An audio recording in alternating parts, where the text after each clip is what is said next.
We are coming to you from the city beautiful, Chicago, Illinois, where tonight WGN Sports on My 50 presents White Sox baseball. It's Jose Abreu, Avi Garcia, Melky Cabrera and the Sox as they get set to butt heads with the first place St. Louis Cardinals. Hi, everybody, and welcome. I'm Ken Harrelson with Steve Stone as we get set to bring you the first of this brief two-game set. As you know, we had an off day yesterday, but prior to that, we had a four-game series with Kansas City, which we were really looking forward to. Meanwhile, we split the first two and lost the last two. But the Cardinals on the other side of that page, now we went down there earlier. We won two in that two-game series, and since then they're just 7-8. Cardinals really aren't scoring many runs, and at 7-8, they had Matt Holliday out of the lineup, but you can see the last 15, hitting just .229 and averaging 4 runs a game. That's probably not going to get it. That's the reason they're under 500. But that being said, they've got the best record in baseball, and they lead by 4 games, but they're getting Holliday back. He's played in one series. This will be his second. He's a designated hitter tonight, hitting .297. He's only hit 3 home runs. He's had some physical problems, but when he's in the lineup, they're a far better ball club, and he's in the lineup tonight, as is Stephen Piscotty, their number 1 prospect, and he's going to play left field. Hit the ball very well, including 28 doubles in Double-A. This guy has got some pop. See, he hit .272. It was in Triple-A Memphis. 11 home runs, 41 driven in with the 28 doubles in 87 games. So they really like him. They believe that he's going to be a very good player, and most Cardinal farmhands are pretty good players. Well, one of the more interesting aspects of baseball during the midseason, so to speak, is when you're getting close to the trading deadline. I love the fact that each and every game means something, and for the Sox, they got to figure out if they're going to be buyers or sellers. And so each and every game is of critical importance, and the Sox have to have that offense come to life. However, tonight, it's going to be tough for the offense to come to light because of Michael Wacha. He's awfully tough because last time out, it wasn't a good time for him against the Cubs. But overall, he's won 10 games, and he's got a 96-mile-an-hour fastball to go with a great changeup. He'll be opposed by Carlos Rodon, who last time out, although he walked 6, he threw 6 shutout innings, giving up only 2 hits to the Cubs. So Carlos is coming off a high, Wacha coming off a low. It'll be an interesting battle tonight as the Sox take on the St. Louis Cardinals for a 2-game series. That's very important. All right, sit back, relax, and strap it down. White Sox baseball coming your way.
Carlos Rodon makes his 12th start of the season tonight against the Cardinals.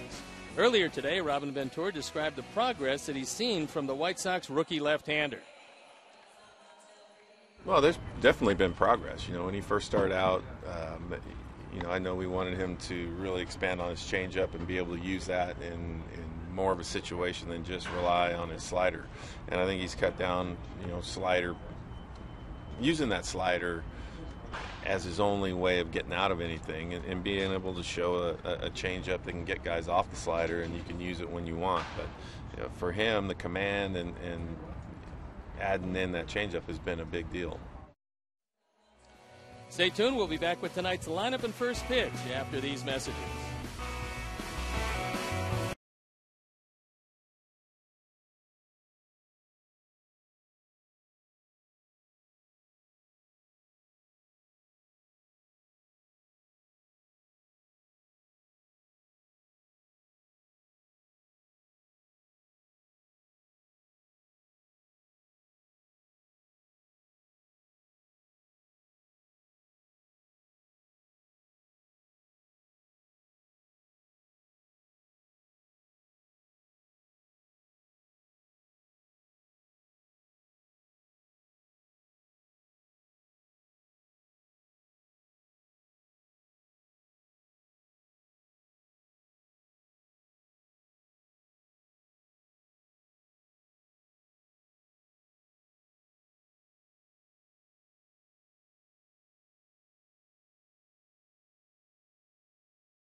Most live sports. Let's take a look at how Mike Matheny is going to line up his first place Cardinals. Colton Wong is going to lead it off, then Randall Grichuk, Matt Holliday, Johnny Peralta, Jason Hayward, Yadier Molina behind the plate with Matt Carpenter, Mark Reynolds, and the major league debut of Steven Piscotty. And let's take a look at the defense and how they're going to line up behind Carlos Rodon. It's Melky Cabrera, Adam Eaton, and Abigail Garcia in the outfield. Tyler Saladino playing third base once again, where he's done a fine job with Alexi Ramirez, Carlos Sanchez, and Jose Abreu in the infield. Giovanni Soto gets a nod behind the plate, and Carlos Rodon on the hill. There's a look at Carlos at 3-2. His ERA a very fine 3.80 on for his 12th start. Opponent's hitting 267. And hopefully that blister problem that he's had on middle finger throwing hand will not really affect him this evening. Last time out he walked 6, but he only gave up 2 hits and gave up no runs.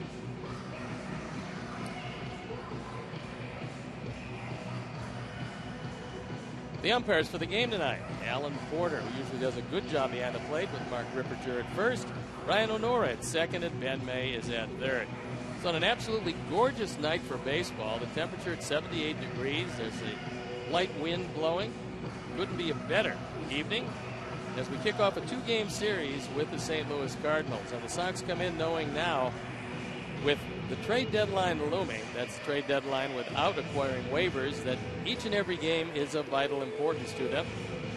And for the Cardinals, they're seeing Pittsburgh in the rearview mirror. Pittsburgh just 4 games back of St. Louis heading into play tonight.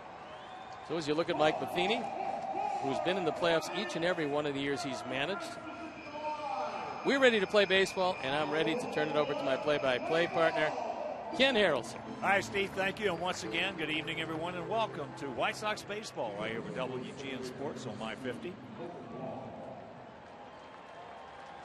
First of 2 against these Cardinals, who are just, as we showed you at the front, 7-8 since we swept them in that brief 2-game set in St. Louis. Here's a good-looking young player right here, Colton Wong. He's strong, too. 275, 10 homers, 38 knocked in, 11 for 15 in stolen bases. And that strike evens the count at 1. None of these guys have ever seen Carlos. And only one of our guys has seen Waka.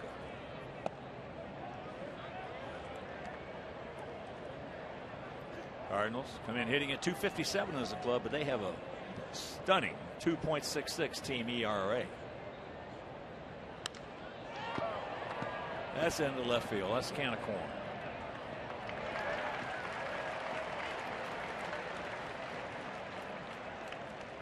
So 1 out.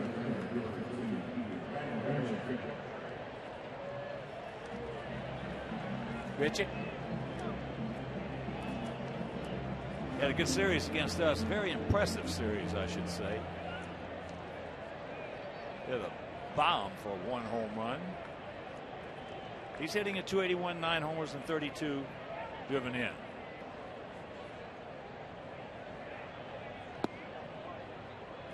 And we got one of the best umpires in the game behind the plate, Alan Porter.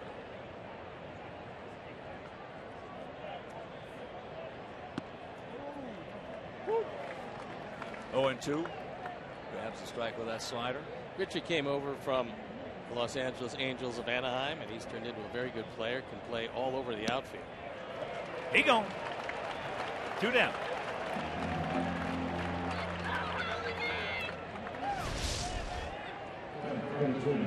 See, Giovanni wants it high. He gets it away, and he still throws it by him. And we did not see this guy in that 2-game set in St. Louis. Matt Holliday hitting at 297, 3 homers, 26 knocked in. Takes that pitch downstairs. Holliday's been a very good hitter for a long time. Takes that strike. Yes, he has. He has been a very productive clutch hitter.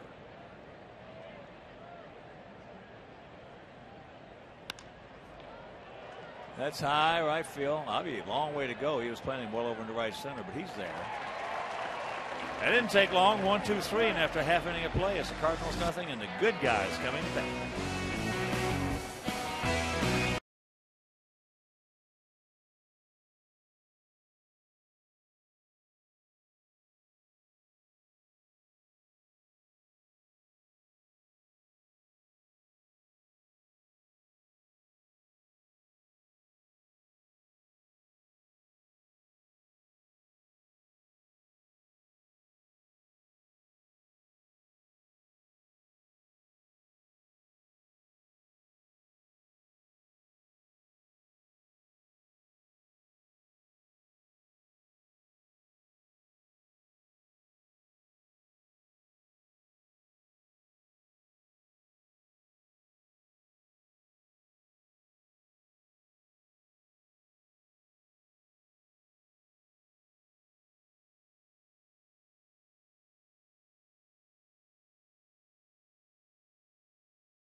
Adam Eaton leading it off with Tyler Saladino in the 2 spot. He's been doing very well lately. Jose Abreu, Melky Cabrera, Avisail Garcia, Adam LaRoche, Alexi Ramirez, Giovanni Soto, and Carlos Sanchez rounded out. The defense and how they'll line up behind Michael Wacha. Piscotty, Grichuk, and Hayward in the outfield with Carpenter, Peralta, Wong, and Reynolds in the infield. Yadier Molina behind the plate, and Michael Wacha on the hill. He's 10-3 this year with a fairly spectacular earned run average. 293, this is 18th start. He hasn't completed a game yet, but opponents hitting just 232, which is a good number. 86 strikeouts, 24 walks in those 107 and third innings. He's got a good straight change and a fastball that he can run up there 95, 96 consistently. And before we show you our picks to click, you at home select yours. As here's Adam hitting at 249, 7 homers. He's driven in 20. Little Adam facing the tall 6'6" Michael Wacha.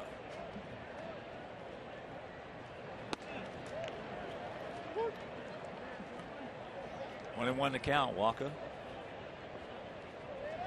born in Iowa City, Iowa.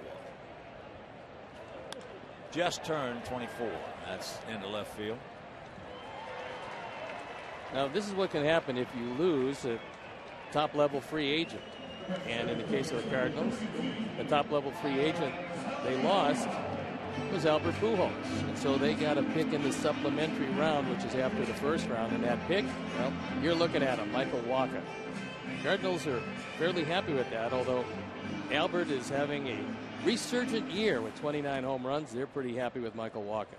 He's having a year that very few people thought he could have again. Yeah, he's entirely healthy. That's one of the big factors. And that's the factor. It's hard enough to play this game when you're 100%. When you get banged up, as Tyler fouls it away.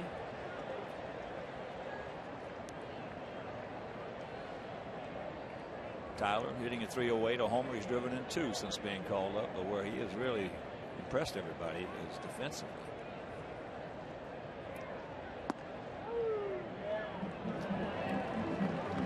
That pitch was just off the outside corner, and he rings him up. So with 2 out, let's check out our picks to click. Tim and Joe, our director and crew. LA went with Alexi. Steve's going with Melky. And Christine O'Reilly and her crew. All the White Sox people that came out to help in the very successful golf outing yesterday at Harborside. 250 golfers. It's the biggest one I can ever remember. Christine and her crew did a wonderful job in promoting it, selling it, and then attending to it yesterday. We had a great time. It was just a fabulous day on the golf course. All the guys that I played with yesterday, for you who were watching in, I really enjoyed it. It was just a fun day.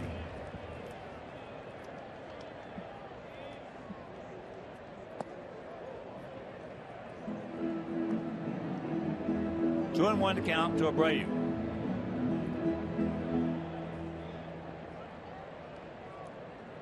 Good to see Denny Guest again. First time I've seen him in a long time. That's foul back.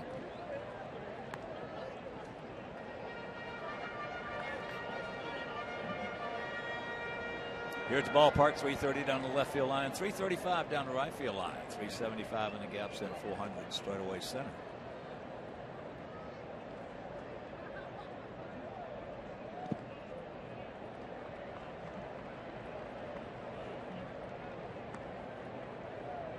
Wacha, who played his college baseball at Texas A&M. Finished 27-7 for the Aggies.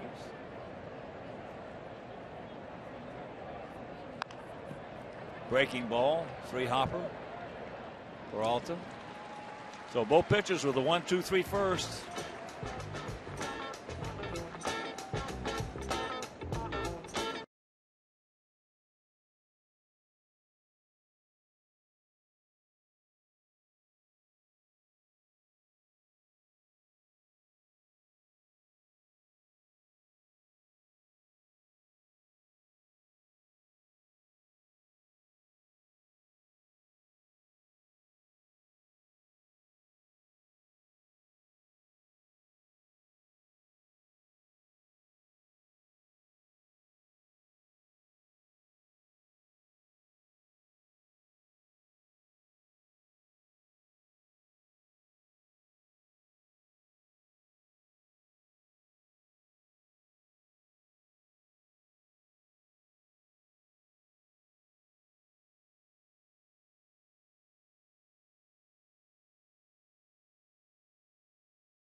Top of the second inning, no score. It'll be Peralta, Hayward, and Molina.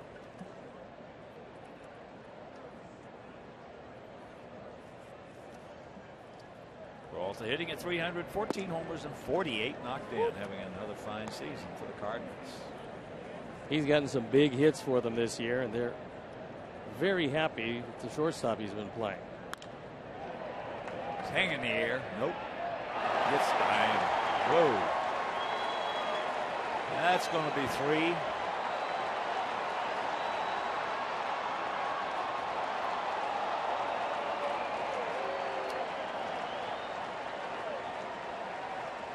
The leadoff triple. First triple for Peralta. Johnny doesn't run real well, but on this changeup, he just reached out. It was a sinking line drive. Adam Eaton went after it and then couldn't knock it down once he came up short.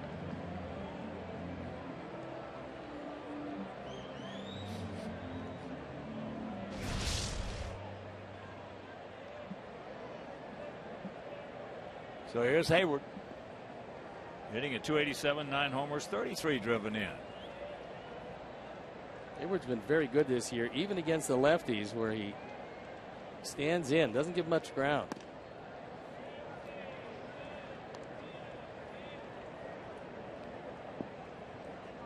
There you look at some pretty good numbers for the man who came up with the Atlanta Braves.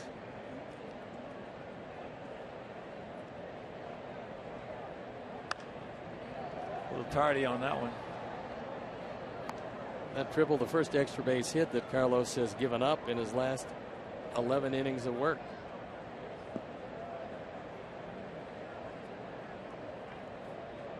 And that one has a little taint on it. Yeah.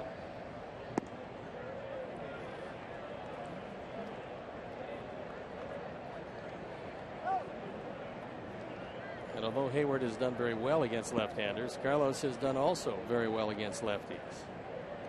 They're only hitting 150 against him, 6 for 40 this year.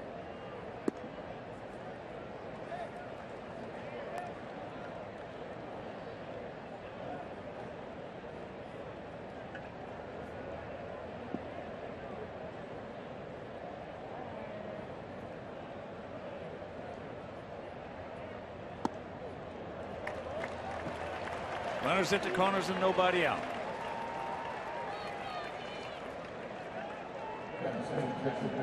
Sox fans, celebrate a special birthday or anniversary or host a business function in a Diamond Suite at a White Sox game. Diamond Suites can accommodate 10 to 100 guests, and packages include great food, beverages, and parking passes. To purchase, visit whitesox.com/group. Here's a tough customer right here. Got here Molina. Hitting a 279, a couple of homers, and 33 driven in.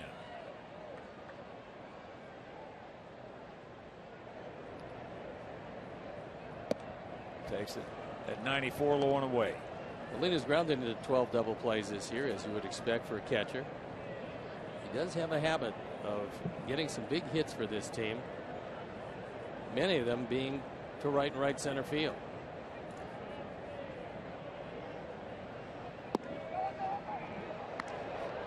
That boy Gio. That'll shorten up that secondary lead of Peralta's.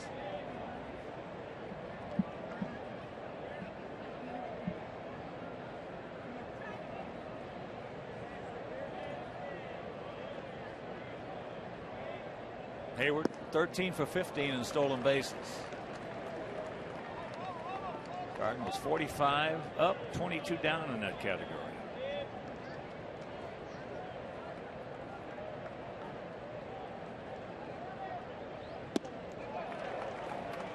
Big hack, no contact. Count evens at 2. What gives you a little hope is that this Cardinal team, although they're very good, they're only 9-13 this year against left-handed starters. On the other side of the page, against right-handed starters, they're 49-21.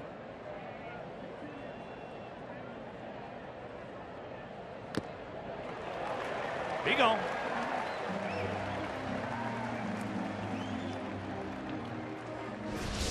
That's a big strikeout, and it's a fastball right down the middle. And Molina just swings right through it.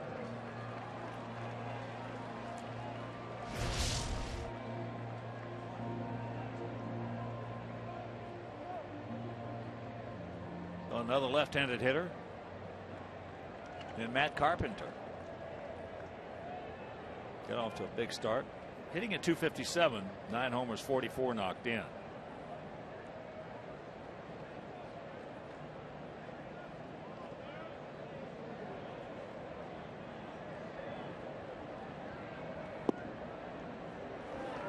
Takes a strike. Carpenter's not been swinging the bat lately as well as he can swing it. Nobody with the Cardinals is quite sure exactly why that is. He is a prolific worker, always has been. But that stroke for some time hasn't been there.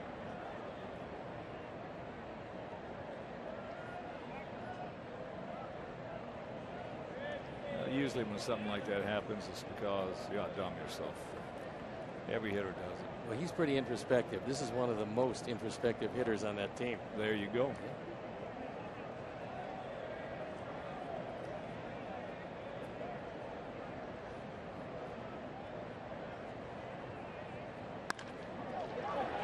And that's the base hit, and it's 1-0. Hayward will pull up.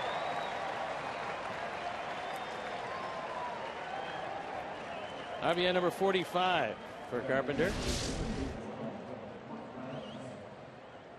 This pitch is low and in, and he takes it right by Carlos Sanchez at second base. A big effort, but he comes up short. So here is Mark Reynolds, the first baseman, at .229, 8 homers, 33 driven in. Watching the Cardinals take batting practice this afternoon. Reynolds was one row from going on the concourse. Hit it in the last row of the seats. Power's never been a problem for the young man. Lack of contact has been a problem, but if you happen to throw it where he's swinging, he can hit it as far as anybody in his league. Well, that's the longest one we've seen hit in this ballpark in a game or BP this season.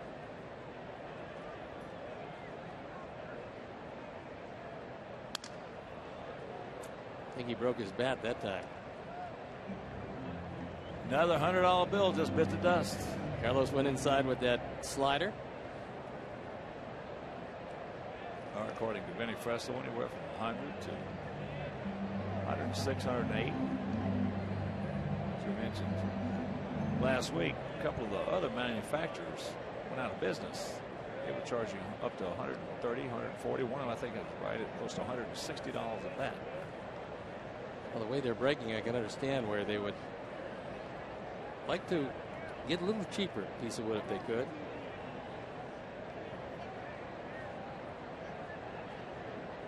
Our daughter paid $110 for our 10-year-old in Little League. I would assume that's a composite bat. Aluminum. Yeah. Big barrel. I'm telling you, it's amazing. I was in Dick's the other day looking for some more wiffle balls because they're losing. I had to go back and get some more ammo. But there's a big advantage. He's not going to break it. And yeah, he lost them. You can lose them. You just can't break them. The little Alexander hit one left-handed. He's a right-handed hitter. I told him I was supposed to try to switch it. He hit one left-handed over our house, and we couldn't find it. But the equipment, I was looking at the gloves. $90, $110. It's just amazing. Close pitch, just off the plate inside. 2-2. Then you got the travel leagues. If you go travel with them, they've made that an industry.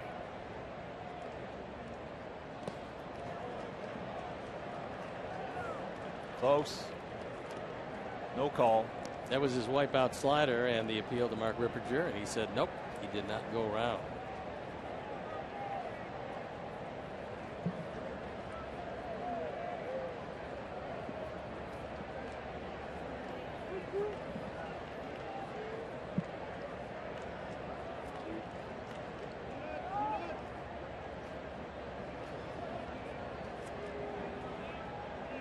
Two on, one out. Full count to Reynolds.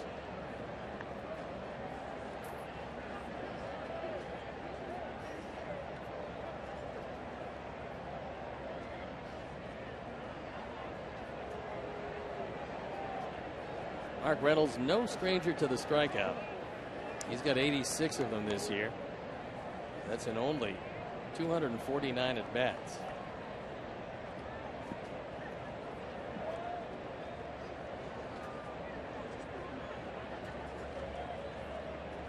There they go. Academic. That'll load him up. Second walk of the inning. John Cooper looks like he is ready to go out and have a word or two, but maybe thinking better of it. Well, it looks like he and Joe are having some trouble hooking up in that at bat.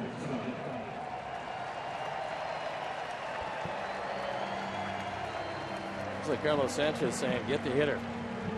Let's go right after him. This the major league debut of Stephen Piscotty. Comes with the bases loaded and 1 out in his first major league at bat. Now, he was the third baseman, was having some trouble down there, and the Cardinals would like him to work out at first base for them. But he's playing left field, and at this point in his career, he's a better outfielder than anything else. 6'3", 210 out of Pleasanton, California, 24 years old. Jose Kendo, the third base coach, when I talked with him before the game, he said that this young man showed in spring training he could hit the ball and hit it consistently. But he's facing a slider, the likes of which he didn't see at AAA Memphis. And there's a look at Jose. Piscotty out of Stanford.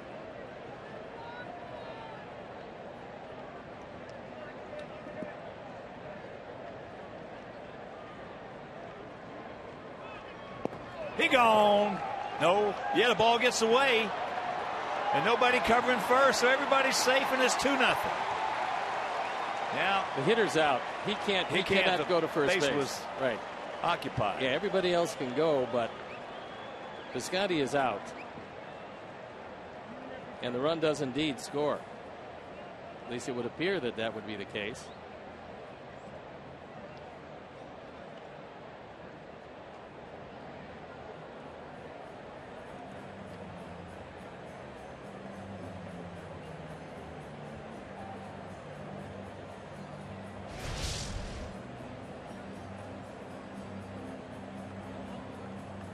That might have looked like it might have hit off his leg.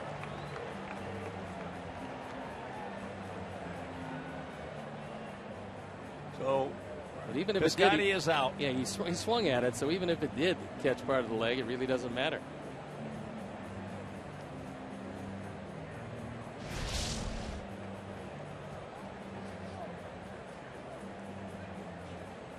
Now they're going to call Hayward back, I believe. Well, the interesting part, if he swung at it and it did hit him, interesting thing would be, is the ball live or is the ball dead? Yeah. So he's going to be called back. You can't really tell from there if it did get a piece of him or not.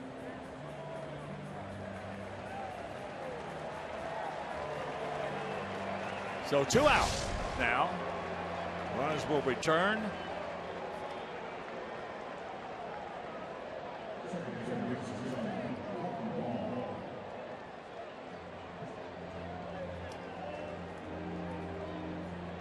So Robin was right on top of it.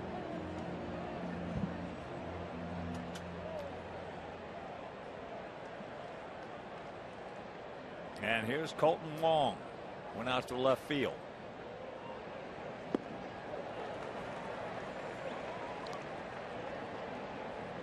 Well, after everything that's happened, if he can get out of this with just the one, I would say it's a job well done.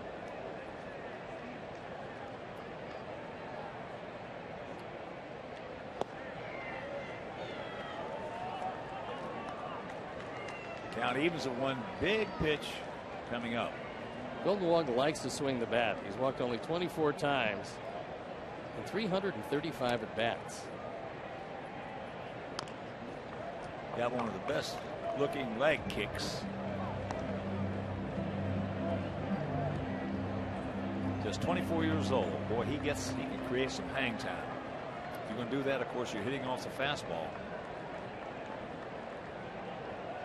Pretty good numbers. Be hitting off of anyway. Pretty good numbers with the bases loaded. He gone. Ball had the plate, so he does indeed. Strikes out the side. They score one, and it's 1-0 St. Louis.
Available at your local Wintrust Community Bank. Go to wintrust.com/White Sox to learn more. Wintrust Community Bank, member FDIC. 1-0 bad guys here in the bottom of the second. It'll be Cabrera, Garcia, and LaRoche to face Michael Wacha. Carlos Rodon pitched out of a big jam with 3 strikeouts that inning. His first pitch strike to Melky. Melky hitting at .262, 4 homers and 35 knocked in. And after this half inning, we've got a big treat for you. A young man who was fun to watch this year, he and his team, Wisconsin Badgers. It's from where we used to live in Lisle.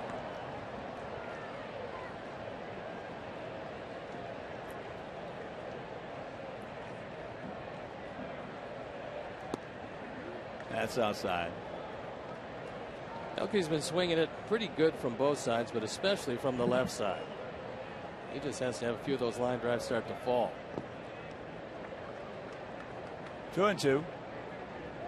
Outfield shading him around to the left. Bit of a gap out there in right center. There you see the last 17. You see that Melky is starting to heat up. That's a can of corn.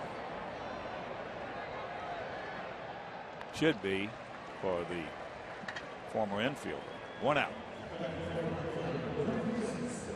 Ladies' Night at U.S. Cellular Field is going to be held Saturday, August 1st. The White Sox are offering specially priced tickets to all female fans, and the first 500 will also receive a complimentary White Sox wine tumbler. To purchase tickets, visit whitesox.com/ladies.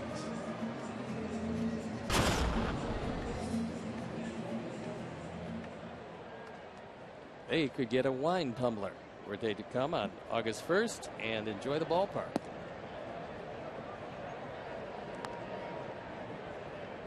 Here's Avi Garcia hitting at .272, 7 homers and 31 driven in.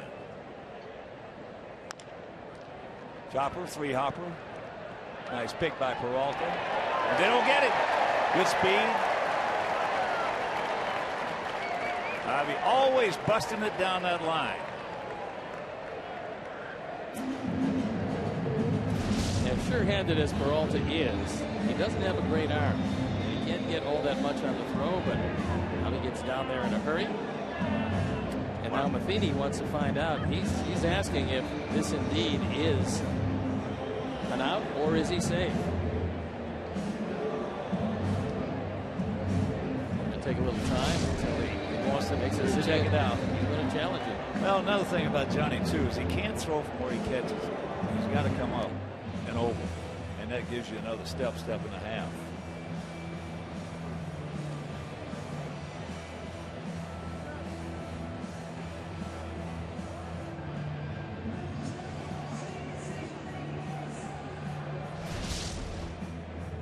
We'll slow it down.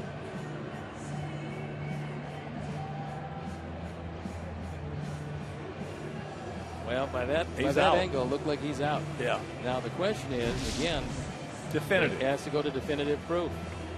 So we'll see what they have to say in New York.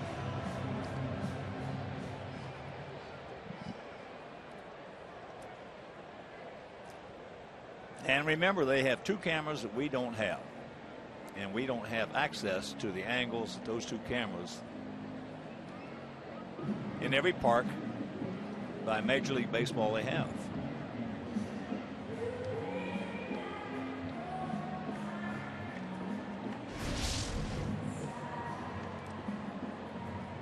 So we'll have to just wait on the. Well, the ball's clearly in the glove and the foot is not on the bag. So we'll have to see how this works out. It's almost like splitting hairs as close as this is. But from that angle, you could see it was in the glove before he got there. Let's see how they rule.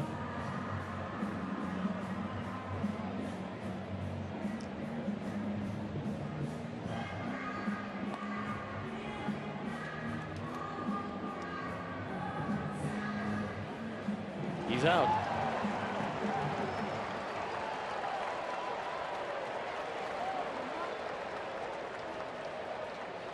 Yeah, that was definitive angle right there.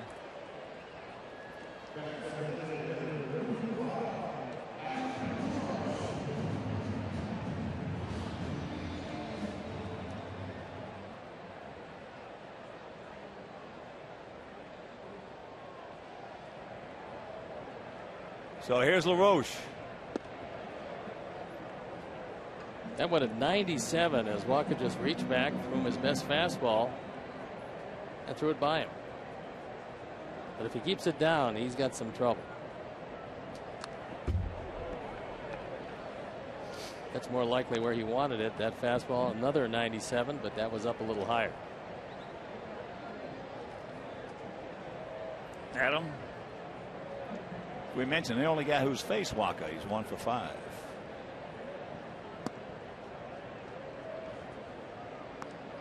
One and 2.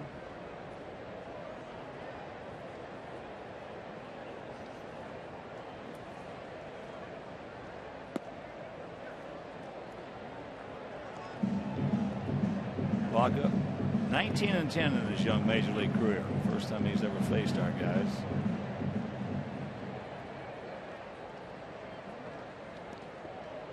And that one got Alan Porter. I mean, it got him flush.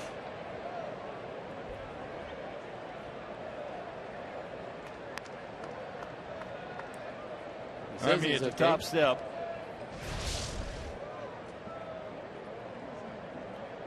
Oh boy. Sometimes those are tough to walk off. He must be a tough guy. He got hit twice.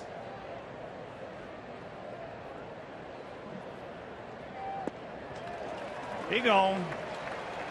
And that'll retire the side. But Frank Kaminsky coming up.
absolutely everything last year. And he topped it off by being drafted in the first round, the 9th pick overall by the Charlotte Hornets. And Frank, after a year of accolades, and you couldn't hardly get any more, what's it going to be like for you in the adjustment in the NBA? Well, it's going to be a lot different. Basketball was always a passion, and it got me to the college level. But now it's my job. Now it's time to go out there and do it for a living. And it's going to be an adjustment. It's a completely different game. There's better athletes. There's better competition at the NBA level. But I'm lucky and fortunate enough to have been able to be drafted to a good organization, and I'm going to have an opportunity to go in and get some playing time right away. So I'm just really excited about everything. What was it like for you in the tournament, in the NCAA tournament, which seems to be pressure-packed because obviously it's a one-and-done affair, much different than anything you play in? How's the pressure in that as opposed to, let's say, a Big Ten championship? The tournament's a little bit different. There's a different feel to it. Once you get to the Final Four stage, you're playing in football stadiums, so that's a little bit different in and of itself. You always dream of playing in Final Fours, and I was lucky enough to have been to back-to-back ones. So, the pressure you feel at that stage is just so much different than anything else. The Big Ten tournament, being in Chicago and everything was a lot of fun for me. Being able to come back home and play in front of so many friends and family, but I'll never forget those Final Fours.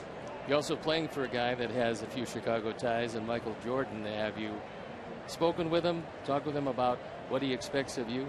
I spoke to him, and he just reiterated how much confidence he had in me, and just said he's excited to get to work, and I can't wait to get down there and get working with the coaching staff.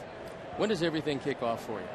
I got a couple weeks here at home. I'm running a camp back home starting tomorrow, so that'll be a lot of fun. And then I'll have a couple camps for rookies in the first couple weeks of August, and then down to Charlotte to get to work. I think the draft for everyone is one of those things where you sit around for a while. Did any other team give you an indication that they were going to pick you, or did you think it was going to be Charlotte all the time? There are a lot of different teams. Just the way it works, you work out for so many teams. You got a nice window there after the college season ends to get in and work out with different organizations, and you got to gauge your interest levels. You got to have representatives around you that trust people and give you good information. And I knew Charlotte was definitely very interested in me, and when draft night came around, I heard that if I was there on the board, they were going to take me, and that turns out that's what happened. Let's talk a little bit about how you got to Wisconsin, because obviously a person that is in the Chicago area, and Lyle is in the Chicago area, how do you eventually wind up as a Badger? Well, when I was getting recruited, I wasn't the most sought-after recruit. So when Wisconsin came calling, I fell in love immediately. It was a big school, not too far away from here, but the perfect distance away, where I felt like I was away for college. But I made the greatest decision of my life to go there, and I had the best 4 years of my life, and it was so much fun. I was down on the field when you were talking to Robin Ventura, and you said you believed that you could hit the ball out of the park in batting practice, and Robin said, well, we probably will arrange that for you. How did it work out? I hit a ground rule double, so technically I did hit it out of the park, just not on the fly. Let's take a look at it. There was a lot of misses. You got a big strike zone, though. Yeah. By the end of it, I was just lifting up my leg and trying to get as much power into it as I could. So I had my friends squawking behind me. So it was fun. I don't think I'll ever be able to do that again. So well, we showed the last clip we had of you was the one that you one-hopped it out of the ballpark. So, I mean, you got the high leg kick. That's good. You get to be able to. I wanted to get a bat flip in. That's what I wanted. That was the end goal. On that one, I was close. I got it right to the edge of the front of the warning track. Well, that's pretty down exciting. the line, and that one's out of here. So I'll take that one for what it is. So you think that's going to happen anytime soon? Did you pick the right sport? Yeah, definitely. I don't think I do too well in many other sports. Yeah, the White Sox, you're going to get a chance to see them because they have a minor league team in Charlotte. Mm-hmm. And you'll get a chance to see some of the White Sox younger players before they get a chance to come up here. But it's got to be really exciting for you looking ahead and knowing that a team obviously really wanted you. That's what happens if you're drafted in the first round. But also that they're probably planning on you to be the guy they build around for the future. Yeah. I think there's a lot of pieces obviously the organization knows what they want to do and their plans for the future, and I'm lucky that I'm a part of that. You know, but as far as Charlotte goes, obviously there's a lot to do down there. It's a great city. I've been down there for a few days now. I was a few days before I came back home and got to see a lot of different things. Got to see the baseball stadium down there, and I think I'll be spending some time out there. I think I could become a scout for the White Sox in my spare time. So we'll see how that goes. Well, you will have very little spare time, I think, with what's in store for you. And let me just go down the National College Player of the Year, consensus first team All-American, and the Big Ten Player of the Year, as well as the Big Ten Tournament MVP. What a year it was, and it's capped off by a first-round draft pick. So, Frank, thank you very much. We appreciate you here, and I liked what you did down there. I like the high leg kick. Thanks. You know, if it doesn't work out for you in basketball, come on back here. Okay, we'll see how that goes. Take care of yourself. Good luck. Frank Kaminsky from the Charlotte Hornets. Played 4 years at Wisconsin, where he holds the single season record of 43 points. That one down the line, and it's a fair ball. Well, Melky gets it back in. And Jason Hayward is 19th double of the season, so we told you the first at bat that he usually stands in pretty well against the left-handers, and he proved it this time, slicing it right down the line. That was a fastball. Unfortunately, had too much of the plate.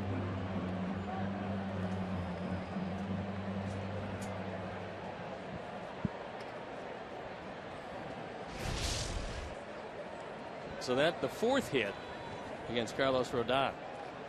And ducks on the pond. Bar Molina.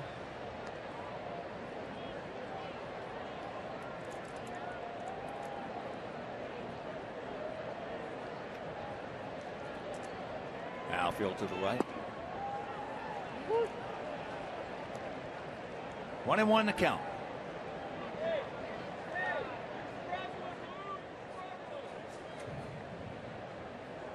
There's a run expectancy with the Sox right at league average. The Cardinals very close to the same.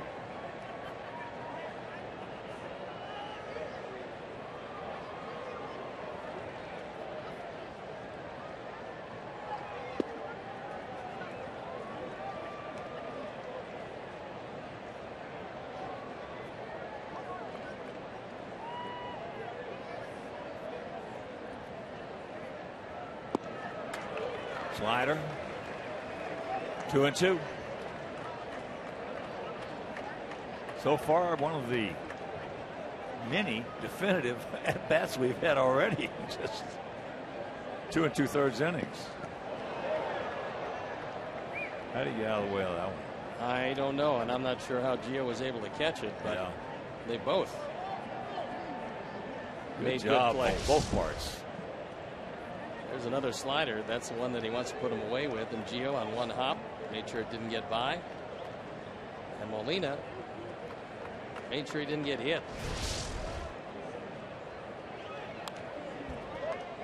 Just did get a piece of that one.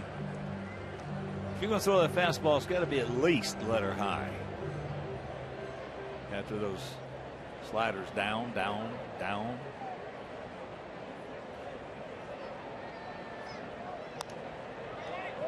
There was a fastball.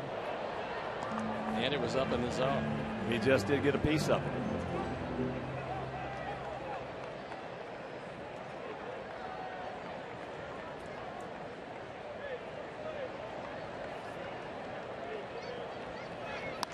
Yeah, no, that was a base hit.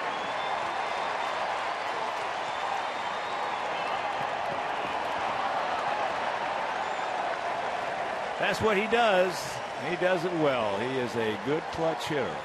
He made himself, after being very, very mediocre, he made himself into a real good clutch hitter. He's driven in 35 runs this year with 2 RBIs on that swing. Didn't hit it hard, but got the job done. And then they had a pretty good chance to get him at first base as he rounded the bag aggressively. But it was not to be. So here's Carpenter.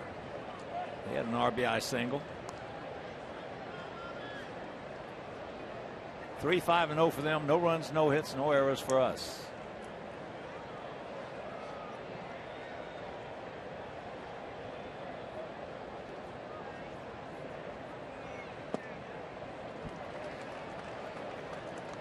Oh, and 2.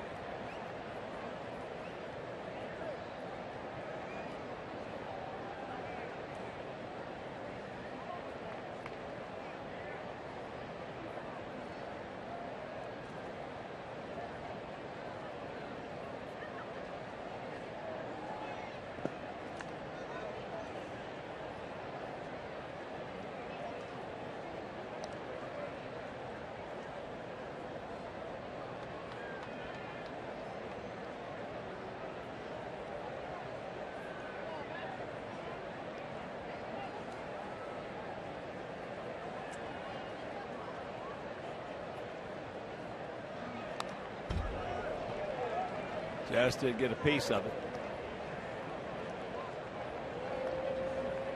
First of 2 against these Cardinals.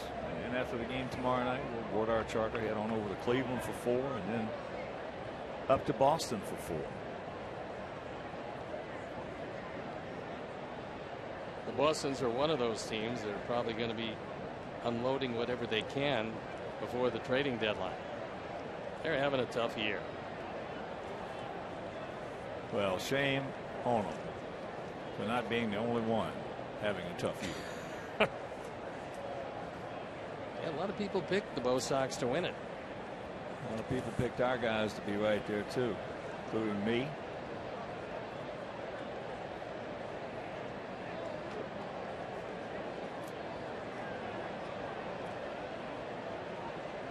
I'm gonna stay with them as long as we're standing.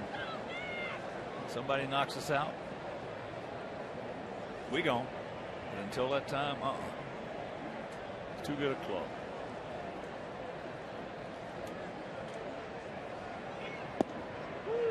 He gone. But a big key 2-out 2-run single by Yadier, and they lead it 3-0.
Shy Sox game day, and you might be today's White Sox fan of the game. White Sox fan photo of the game is brought to you by Beggar's Pizza, now with 22 locations. Visit beggarspizza.com. Beggar's Pizza, they lay it on thick.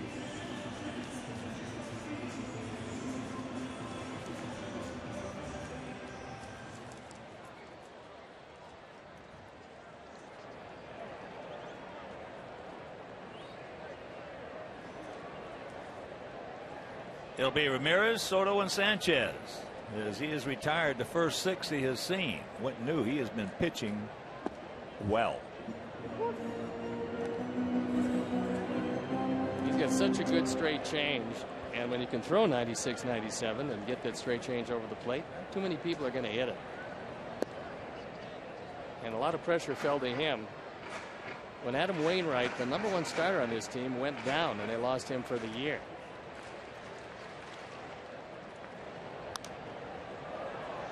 That one at 95.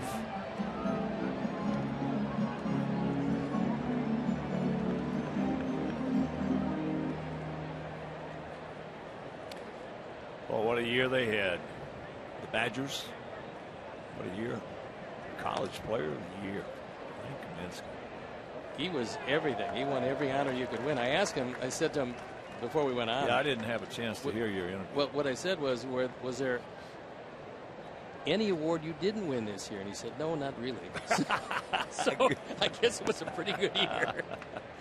If you win them all, you're gonna sweep the table. That's good.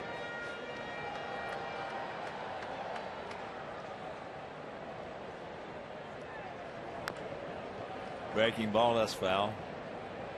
Well, showed him. Illustrate how much I love basketball. I showed him in the press book here that I made All-American in high school. He looked at it, he smiled at me. He said, I didn't make All-American in high school. I said, yeah, but you did later, didn't you? He said, yeah. Yeah, he did. Upstairs, that was where I was hoping he would go to Yadier. 1 out. 3 strikeouts for Walker. He knows he's got a hitter that will expand that strike zone, doesn't like to walk much, and so that high fastball out of the zone is the one that topped it off.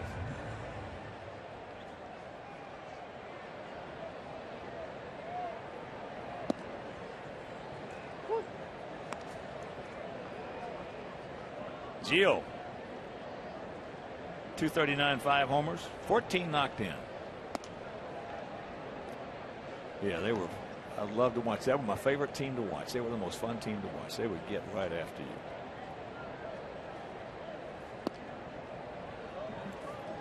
Pretty good pitch there. Didn't get it.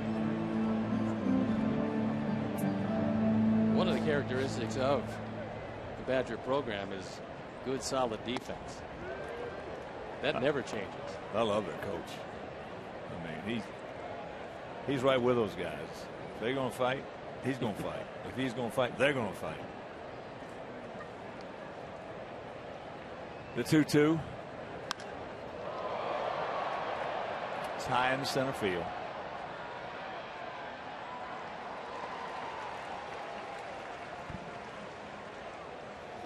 Well, they get one more year under Bo Ryan, and then it will be passed on to someone else, but not without just a wonderful career. And he put that Badger basketball program on the map. Well, he's one of the most under the radar coaches in basketball. I mean, it's unbelievable what he's done up there with that program.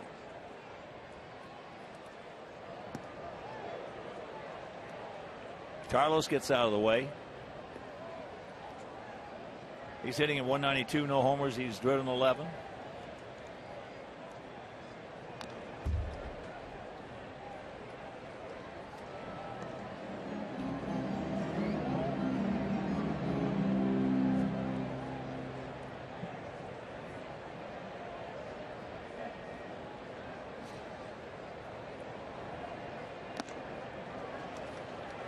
That one by him at 96. Michael Walker was named the National League Championship Series MVP in 2013, joining Levon Hernandez and Mike Boddicker as the only rookies to ever have won that award.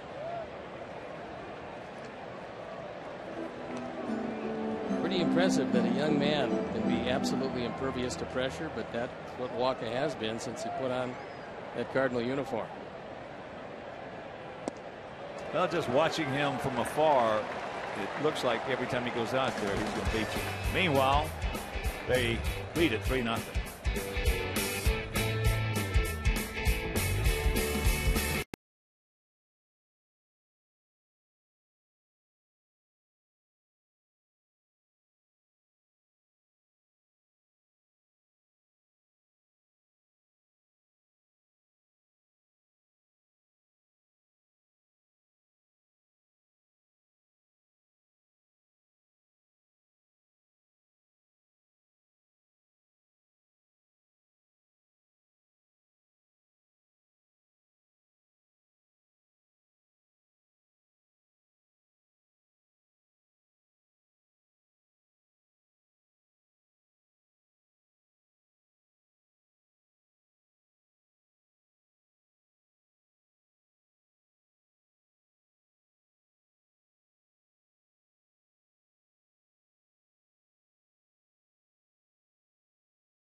Reynolds, Piscotty, and Wong. Carlos Rodon giving up 3 runs on 5 hits, 2 walks, 6 strikeouts.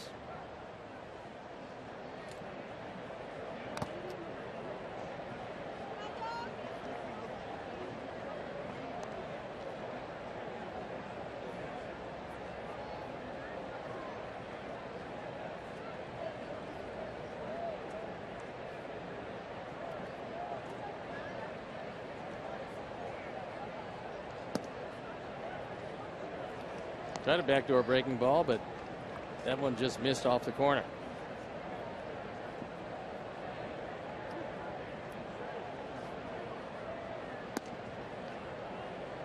Well, I keep going back to this. Is it you were just about as good at pitching up with a fastball as anybody in the game for a while. And guys got to know when to pitch up. One is Quintana's really learned how, but you don't throw a strike. No, and it don't have to be overwhelming to be effective up and out of the strike zone. No. That's the beauty of the pitch. Yeah, I mean, you know, it's got to be letter high above, on top of the zone. That's what. When he learns that, Carlos learns how to pitch up, he's going to win a lot of ball games. Well, I believe he's going to learn, and I believe he will win a lot of games. As long as he stays with Coop, he will. Yeah, and eventually that control is going to come to him. But we have to just bear in mind he's still a very young pitcher. This is just his 12th major league start.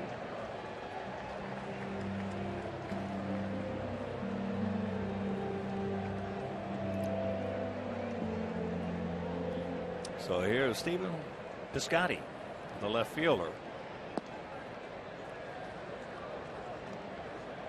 So a few sliders and punched out.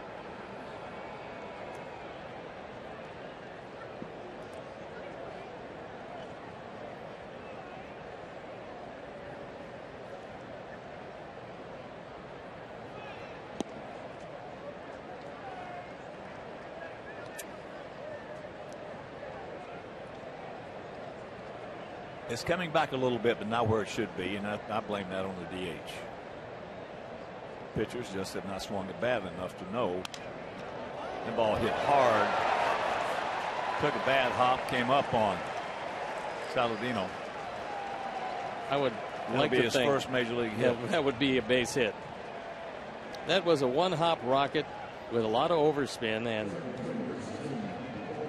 would have been an unbelievable play if he made it.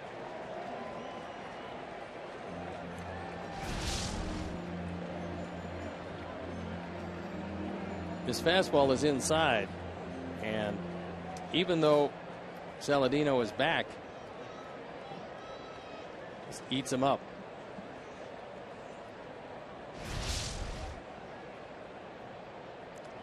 So 2 on, nobody out. And here's the leadoff hitter, the second baseman, Colton Wong, who has gone out to left and struck out, called out. He didn't like the call, but it had the plate. Well, Tyler and Carlos talking about the bunt possibilities, but Wong is not a bunter. Especially when you get hit with the first pitch.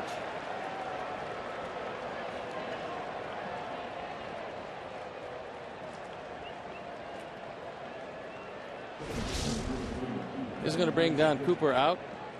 Looks like he threw a slider, tried to catch the inside corner, and Well, that was hit a Wong pitch in he the back. struck him out on before. Yes, it was.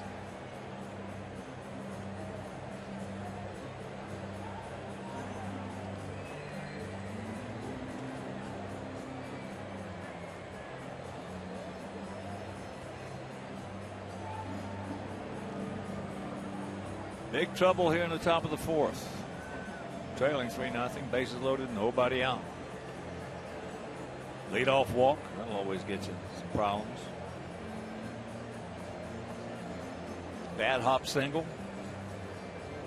And a hit by pitch.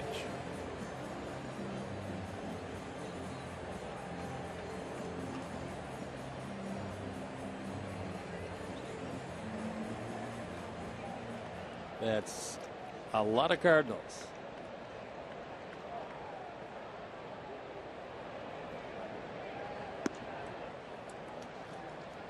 Pitching. Has struck out and gone out to right.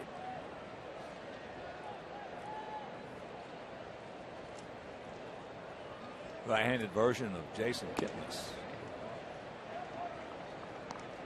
In the setup at the plate. Kipnis is having a remarkable year. We're going to see him in Cleveland as Daniel Webb starts to throw. Well, Kipnis is quite a remarkable player when he's healthy, and he's healthy most of the time. Last year, a tough year for him, but he's come back with a vengeance.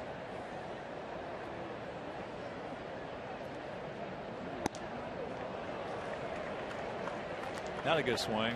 Going to count 2-2.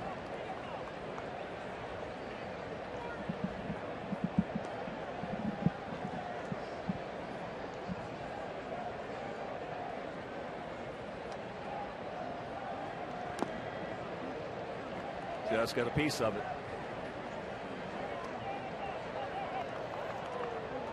Talking about Cleveland, bottom of the fourth in Milwaukee. Brew Crew leading the Tribe 3-0.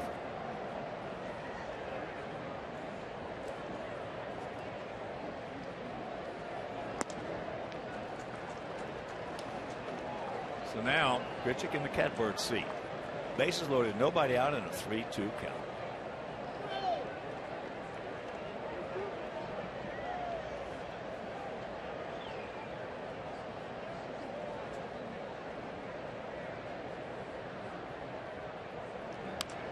Hit him on the fist, pops him up, could be trouble. Oh yeah, beautiful over the shoulder catch by Alexei, and a good job by Hayward of getting, or check that, Piscotty to get back in. Just looked for a moment like it was going to fall, but Alexei made a terrific play. And then thought he had a shot at the double play. He goes out, the infield was in a couple of steps, and it would have fallen if not for Alexei.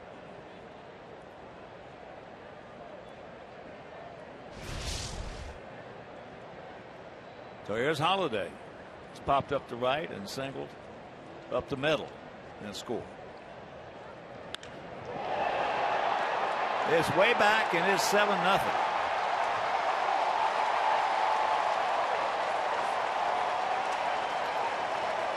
Now you get a pretty good idea of why they missed Matt Holliday.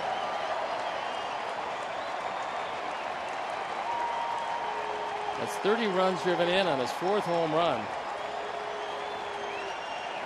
And he's just getting reacclimated to the starting lineup after close to 6 weeks on the disabled list. This one was down, and Holliday hit it out.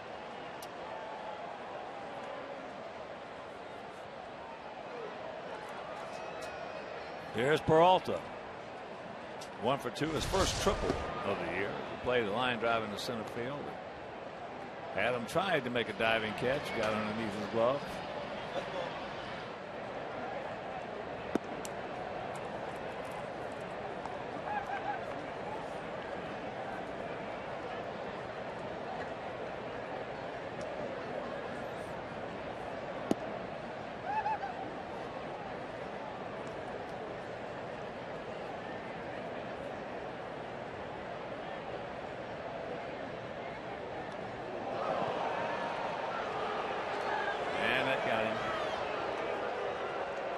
Second hit by pitch this inning.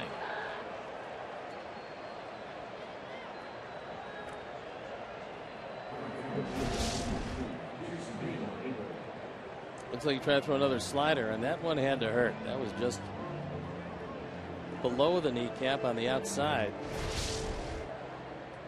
Not a whole lot of meat in that position.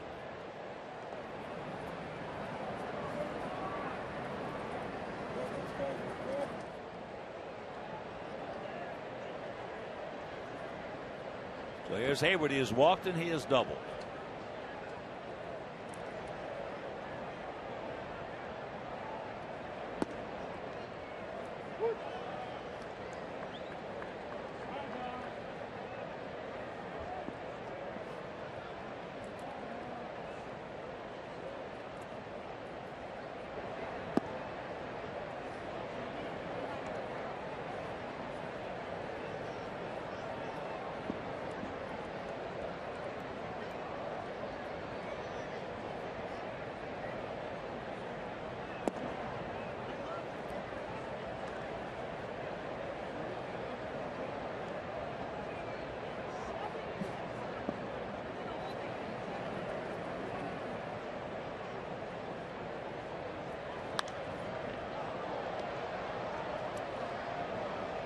It's a souvenir left side.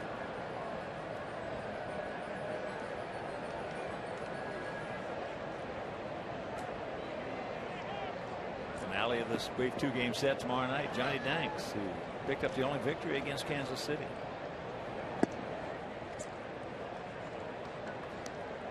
He'll be opposed by Lance Lynn, big right-hander. And that game will be over Comcast Sportsnet. Cardinals have a big decision on Jason Hayward because he's going to be a free agent after this year.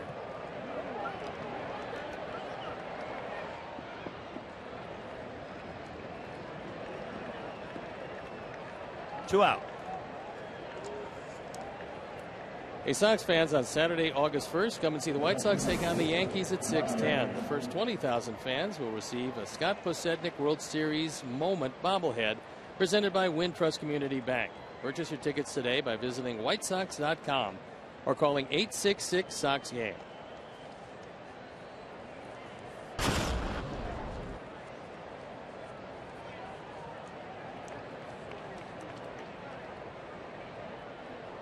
Molina, that strikeout in the second, and that 2-out, 2-run single in the third.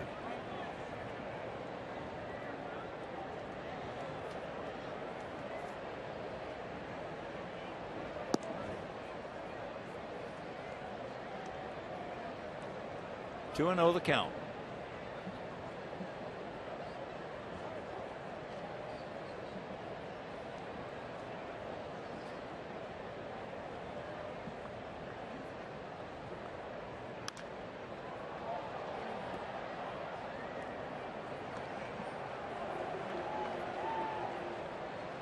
.97 pitches.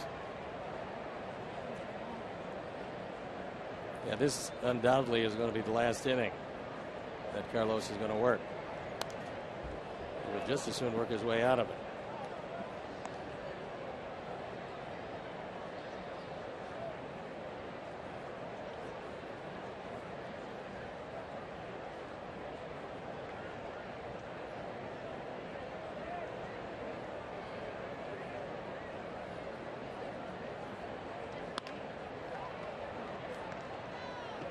And that'll do it. Not before the grand slam homer by Matt Holliday, and they lead it 7-0.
Just click on the WGN Sports Game Zone banner for the latest stats and information.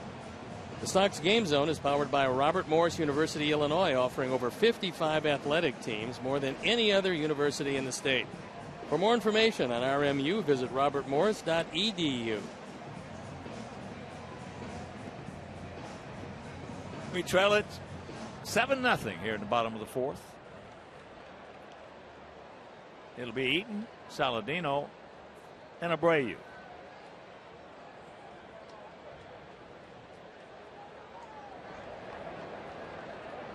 Adam went out to left field. First trip. Takes a strike on the inside corner. Still looking for the first hit against Michael Wacha.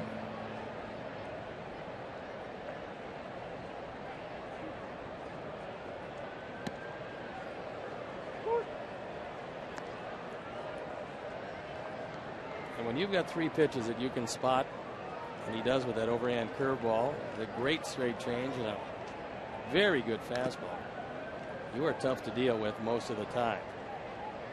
As a 10-3 record and an ERA under 3 would indicate. Well, they got Sanchez on a pretty good overhand hammer. Yeah, he's got a good one. When you get a guy like that, if you can't take a pitch away from him by positioning yourself in the box, you're going to try to beat him on his fastball.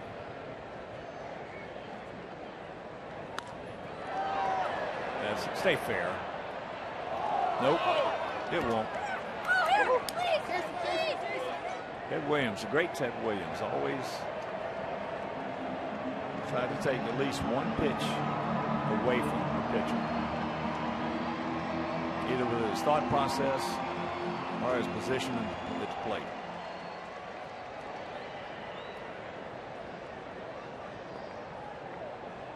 Well, I've heard some pitchers talk about moving on the rubber back and forth, but as far as hitters moving back and forth, you don't see a whole lot of it. You don't see it hardly at all.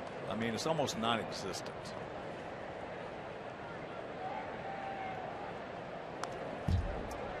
But if you take a Wacha, and let's take a David Price. Okay, if you're going to stand in the same plate in the box against Wacha as you do Price, if you're a left-handed hitter, something's wrong with that picture. And if you can do that, if you're a right-handed hitter, something's wrong with that picture.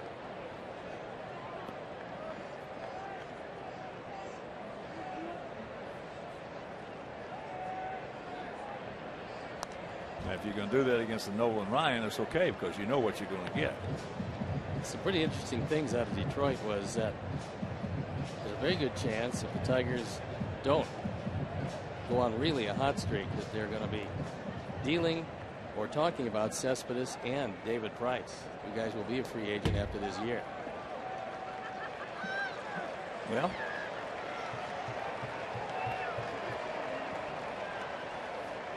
there's the first walk issued by Walker. We got something going here, and here's Tyler.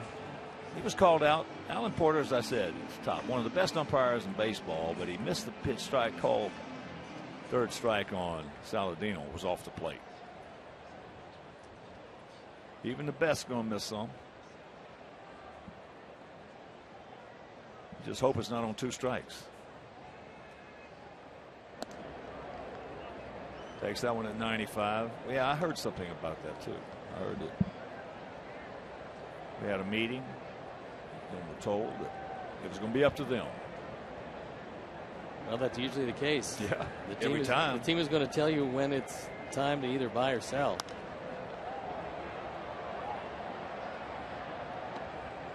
I also heard there were some rumblings about the manager. Be a very quick and interesting decision if that was the case. Brad Ausmus in just his 2nd year. Well, the pressures are much greater today, especially when you got that kind of payroll.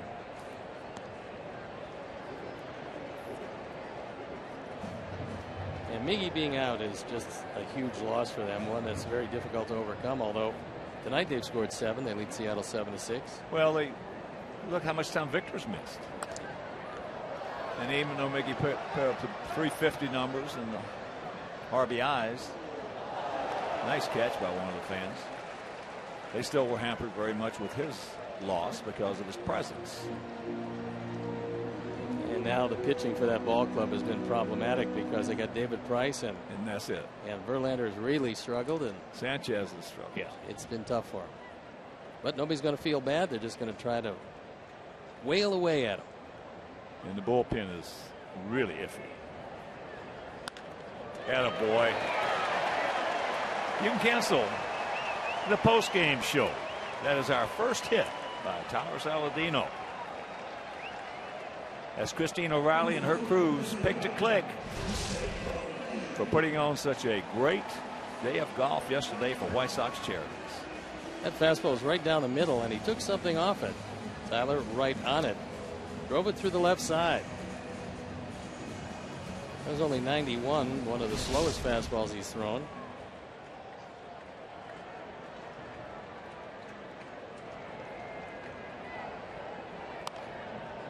Hit him on the fist with that one.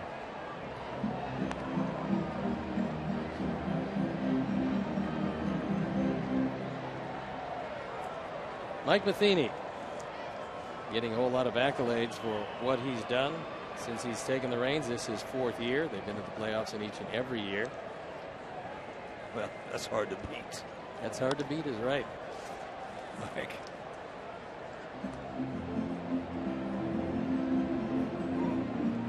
Four for 4.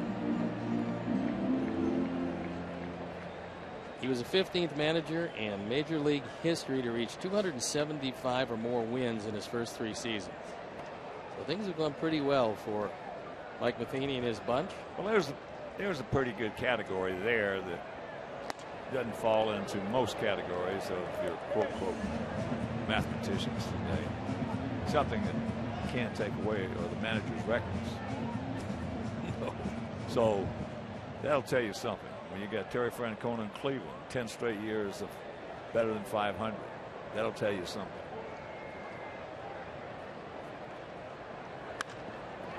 That ball took a bad hop over Mark Reynolds, so we get on the board. Adam, the leadoff walk scores. Saladino in the 3rd, and it's a 7-1 ball game on the rocket off the bat of Abreu. It's RBI 47, and as Mark Reynolds went down, this ball just took a high hop over his head. It's a 1-hop rocket taken to right field. You watch Reynolds. He thinks he's going to be able to get it. But then a huge kick takes it into right field. A little more to the left, and he's got a face burger. Don't stop now, boys, as here's Melky.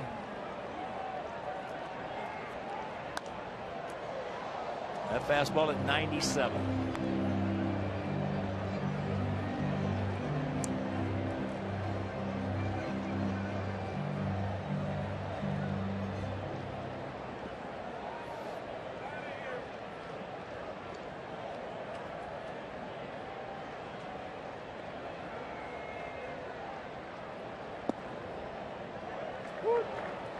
All right, at the bottom of the zone and count 0-2.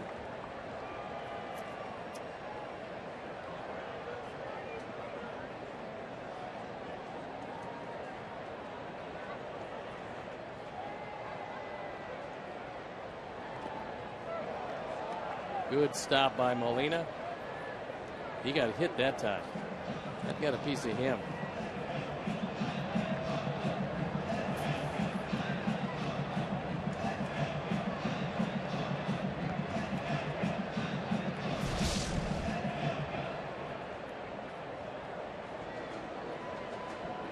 As you can see, just try to block it. Didn't try to get a glove on it.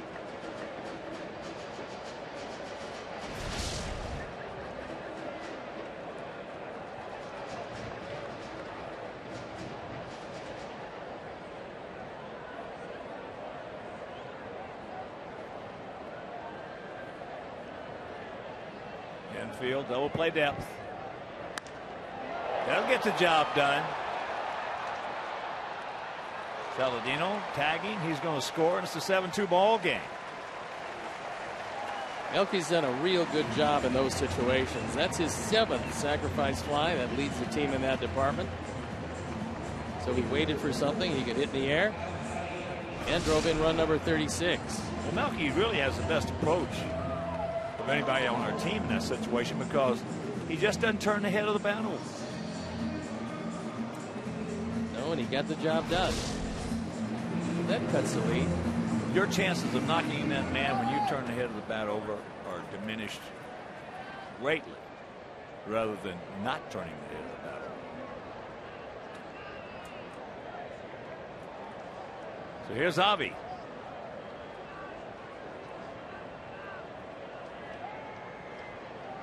Avi went out 6-3.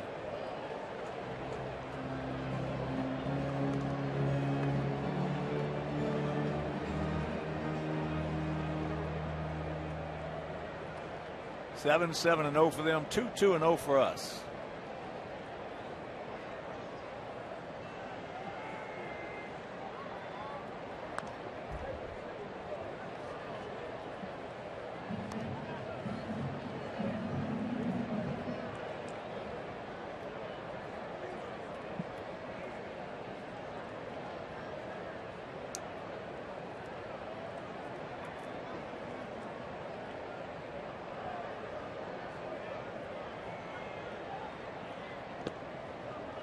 Plays off that hook.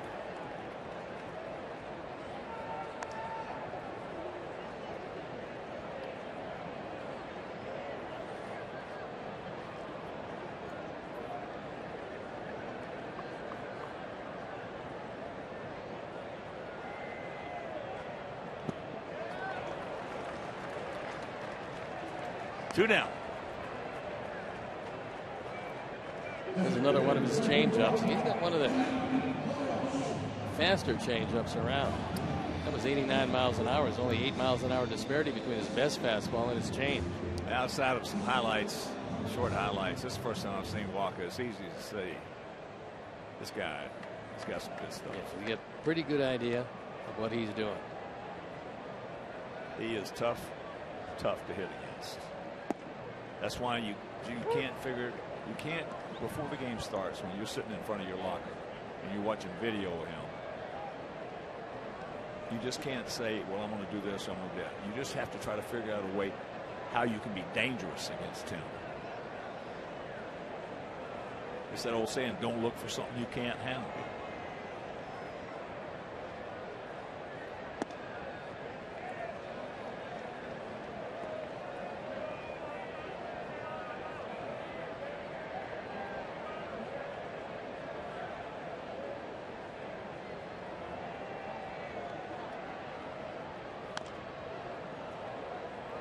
We got a guy sitting on our bench down there.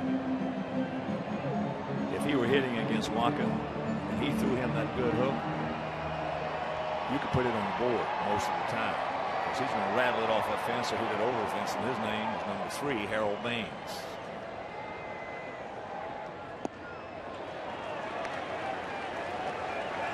But we get a pair. We go to the 5th trailing 7-2.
By Jeff Vukovich, your local Nationwide insurance agent, serving the area for 37 years. To join the nation, visit jeffvuk.com because Nationwide is on your side. And we got a new pitcher in the ball game, and it is Daniel Webb, who's 1-0, a fine ERA of 1.26, on for the 14th time.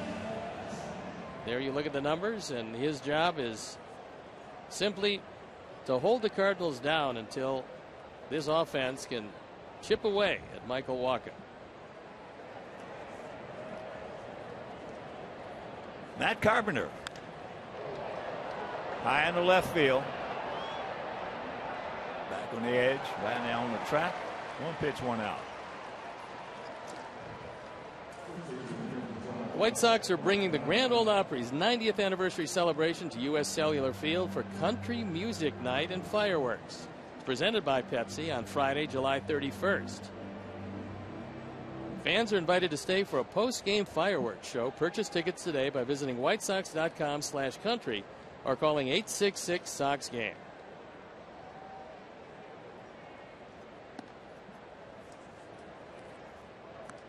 Mark Reynolds has been on the plate twice, walked twice.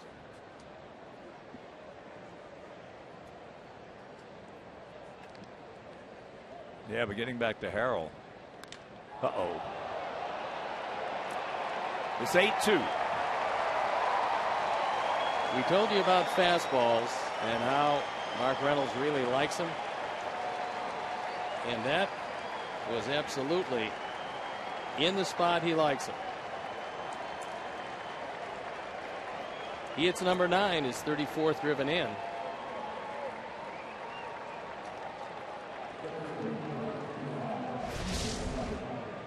We'll take a look at where this one shows up.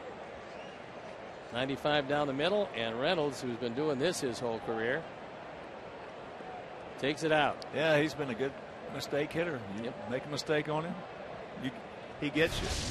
Make a good pitch on him, you get him. Piscotty back up against the fence in right field. He's now 1 for 3, his first major league hit coming last inning. So 2 outs and a home run on 3 pitches. Each guy went up there attacking the first pitch. All 3 of them hit pretty well, especially the home run. Home run. The Baines, Harrell had 2,866 hits. 384 home runs, and he reminded me so much of Tony Oliva, the great Minnesota outfielder who could really hit. He had a real good fastball. He'd fight it off, try to trick him. I talked to Harold about the Hall of Fame because obviously his numbers were good. He also was one of the dominant hitters of his time and one of the best clutch hitters of his time. Yes, he was. He thinks that being a DH, as long as he did, might have worked against him. Long grounds out. We're halfway home, trailing 8-2.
And on over 400 devices. You get real-time highlights, live look-ins, pitch tracking, and more. Blackout and other restrictions apply. Visit MLB.tv for details.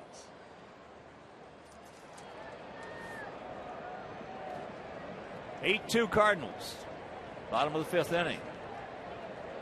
We got our hands full with this big 6'6" right-hander right here. Lexi struck out swinging on a fastball, takes that curveball for a strike.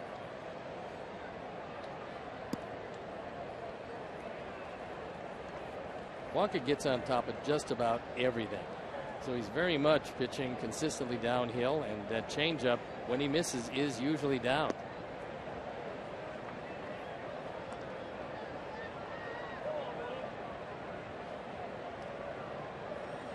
Three very good pitches. Yeah, that's usually enough. Chopper, 2 hopper. 1 out. And I certainly want to congratulate Zach Johnson and my very good friend Damon Green, who caddied for Zach on their Open Championship. Boy, what an open that was. That was fun to watch. 3-man playoff.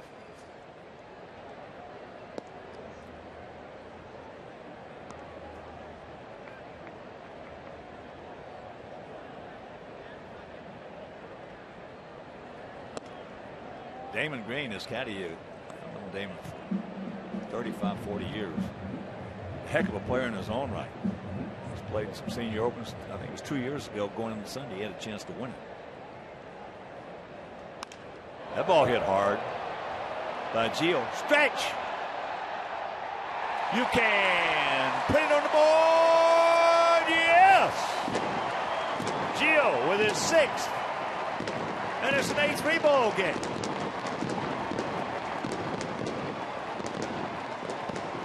Six and 15 on the power numbers.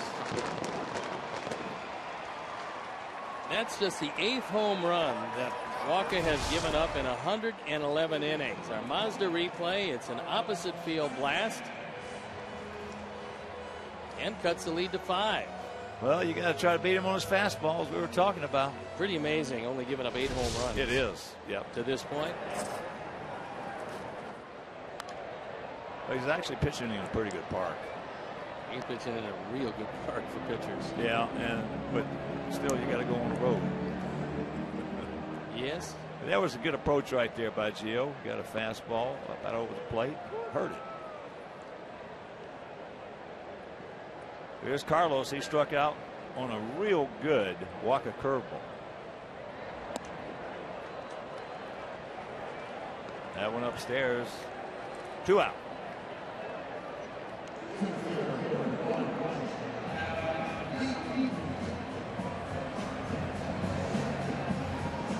Here's Adam. Started off that 2-run 4th with a walk.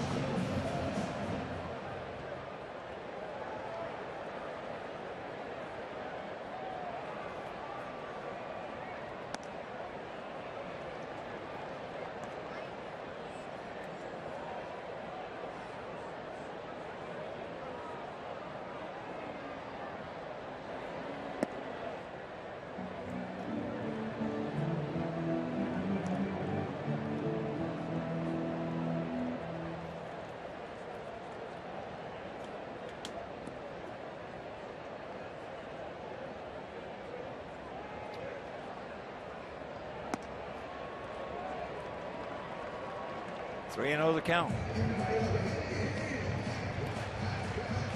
Grand slam homer by Holiday.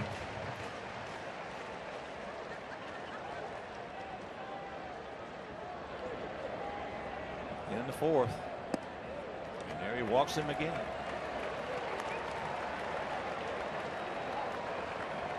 They'll bring up Tyler, who had our first base hit last inning. It's going to bring out Derek Lilliquist, the pitching coach. Let's have a word with Walker. Derek was a good-looking young pitcher when he first came to the American League. And good stuff. He was that, and left-handers who get the ball over the plate can hang around a bit. He was sneaky. He was about a foot quicker than he looked. Well, he's obviously done a pretty good job over here. When you get a team ERA in the 2.6s, that's pretty stout.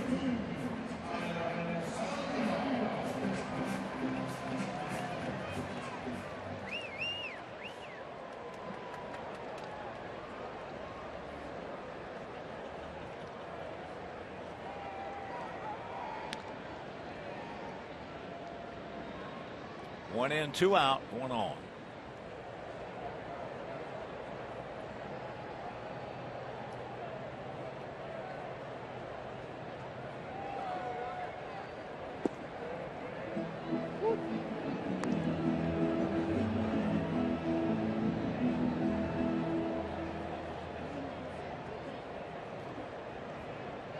Boy, won the count.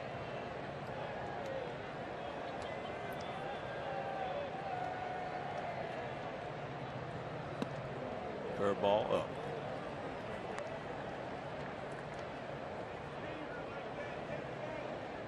Walker did not have a particularly good game last time against the Cubs. He wound up with a no decision, but gave up 5 runs.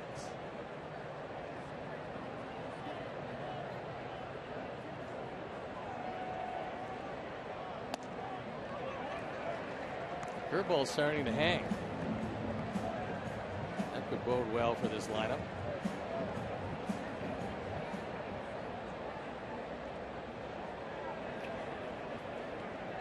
You can beat him on some hangers. Good rip at that underneath it. And count evens at 2.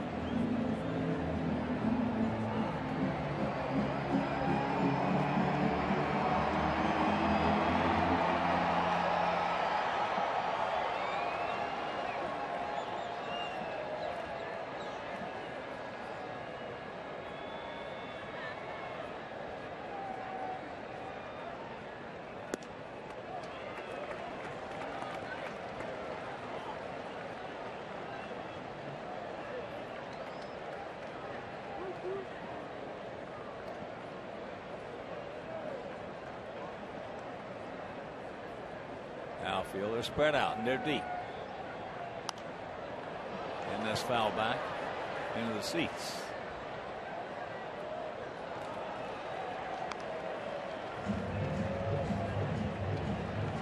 Well, apparently another team has become a buyer at the trade deadline, and that's Kansas City. If there was any doubt that they were going to add a pitcher, that might be dispelled now, because Jason Vargas has been disabled twice this year. Left the ball game in the 2nd inning with some left arm difficulties. As good as the Royals are, they're going to need some pitching. That ball hit high and deep. Way back. He looks up. You can put it on the board. Yes. A 2-run bomb by Tyler Saladino. And it's an 8-5 ball game. We're right back in it. First home run he hit the first row. That one was a no-doubter, as Tyler got every bit of it. His second home run, he doubles his RBI output to 4, gets a high fastball up in the zone, and turns on it. And this one went a long way. So here is Abreu. He's 1 for 2 with an RBI. Well, you said it a moment ago. Curveball starting to hang. Oh, that stuff. And when that goes a little bit, here comes more fastballs. You look as a hitter, more fastballs. He got it and he killed it. The guy only hit 4 home runs this year in the minor leagues. He put a charge into that last one. Well, he's looking. He's like we talked about in his first. He was impressive last spring. He was impressive this spring. He looks like he's been here for a while. And now getting a full opportunity to show what he can do.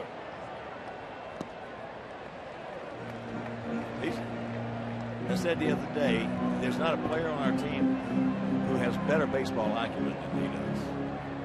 And that sends the Cardinal bullpen up and going for the first time tonight.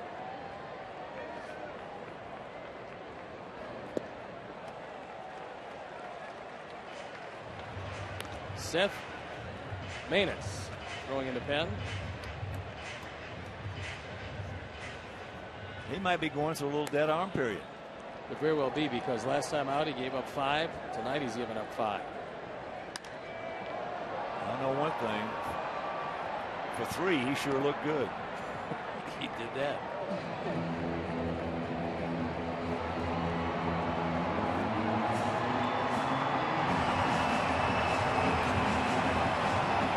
That's where Earl Weaver, the great Hall of Fame manager of Baltimore for so many years, was so intuitive. Well, he just had a sense and a feel when one of his pitchers was losing. Meanwhile, he strikes him out on the hook. But we come up with a crooked number, and we'll go to the 6th, trailing 8-5.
Hey, Chicagoland viewers, it's time for the Subway 6th inning. Text Subway to 97999 right now for your chance to win 6 meals from the Simple 6 menu from Subway. Message and data rates may apply. Subway, eat fresh. If you're just tuning in, we're right back in this ball game. We were trailing 7-0. Going to the bottom of the 4th inning, we scored a pair. They scored 1 in the 5th to make it 8-2, and then we just scored 3 to make it 8-5. Here's Grichuk. First ball fastball popped up. Now Adam taking charge as he should. 1 pitch, 1 out.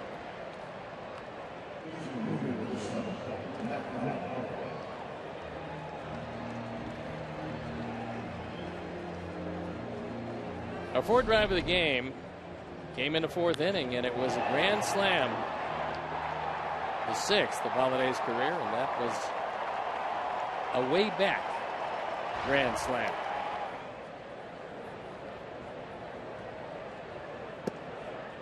He's been such a good clutch hitter.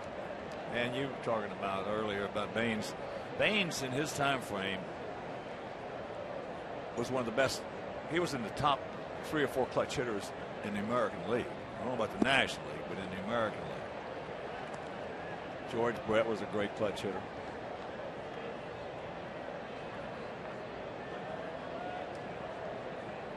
There's a look at Harold. Darryl Boston to his left. Harold with that big leg kick.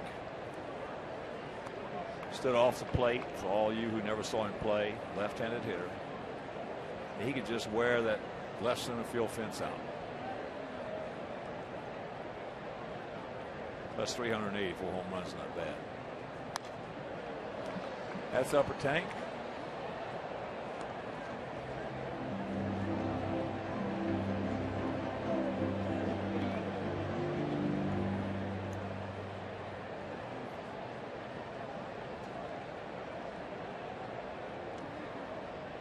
Harrell with runners in scoring position was a .291 hitter. That'll get it done. That will get it done. In any year. Yeah.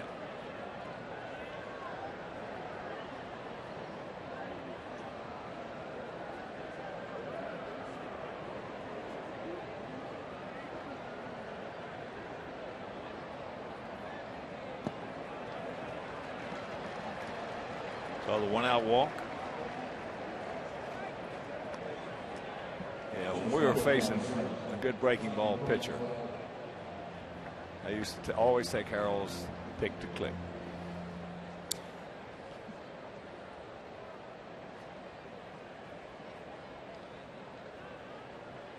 Right-handed, left-handed didn't make any difference.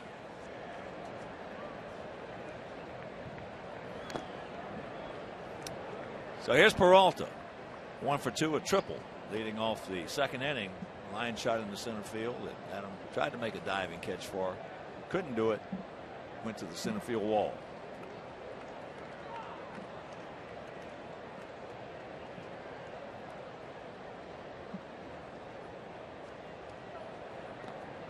Ball gets away. That'll be a wild pitch.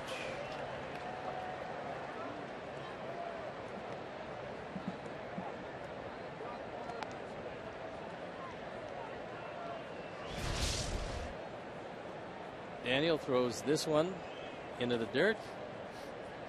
And Gio tries to stab at it. It's well wide of the plate and can't come up with it.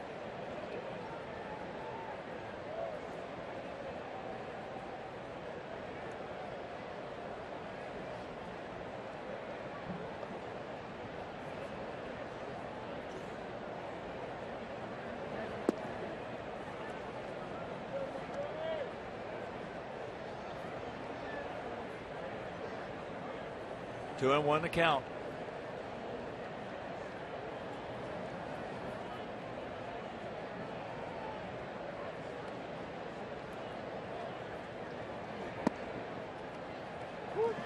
That one just on the outside edge, the outside corner.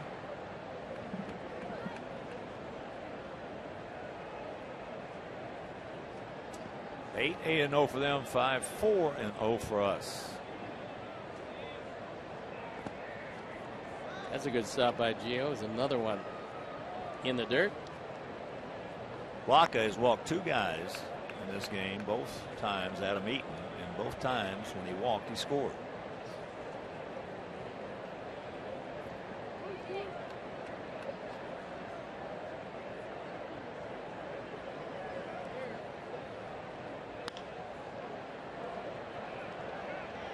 Good play. Beautiful play by Alexei on Peralta. Alexei knew he had some extra time, as Johnny Peralta doesn't run particularly well, but a good off-balance throw, and he throws it right on the money. Cutting him down by a couple of steps at first base, and Johnny just strides over the bag in his version of a concession speech.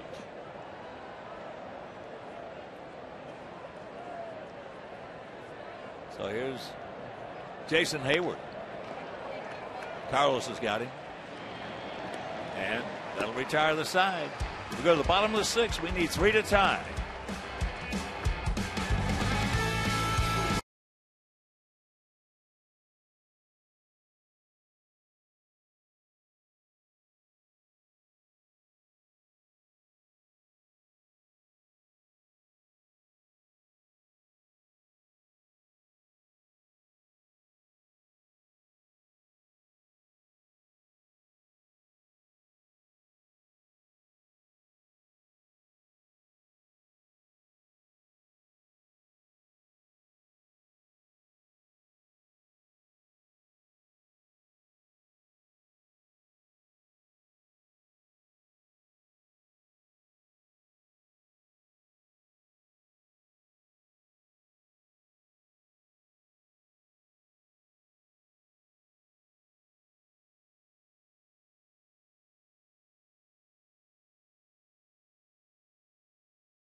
the Sox score 5 or more runs, and that's tomorrow, by the way.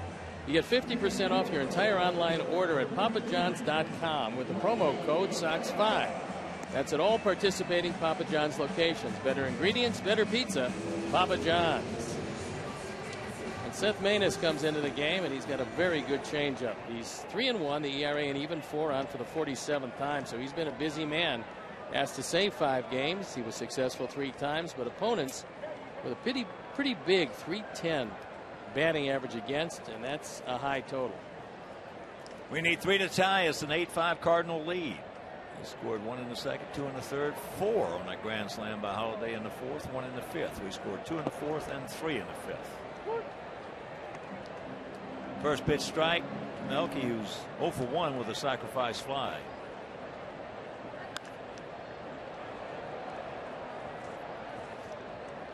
Yeah, I would have to say, after watching him the first 3, and then he's probably got a little bit of a tired arm.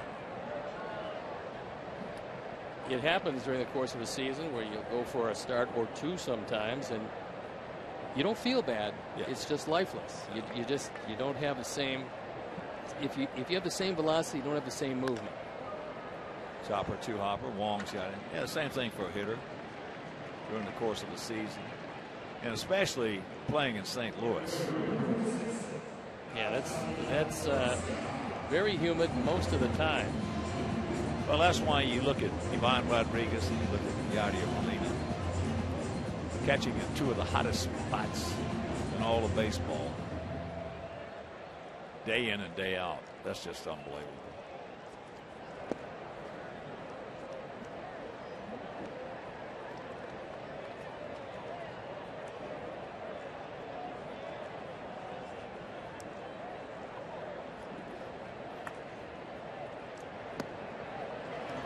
Oh, 2.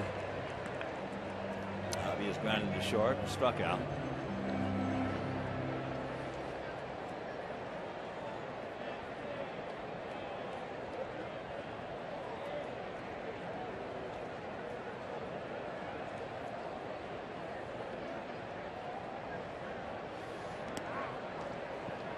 Walker went 5, gave up the 5 runs on just 4 hits with a couple of walks and 8 strikeouts.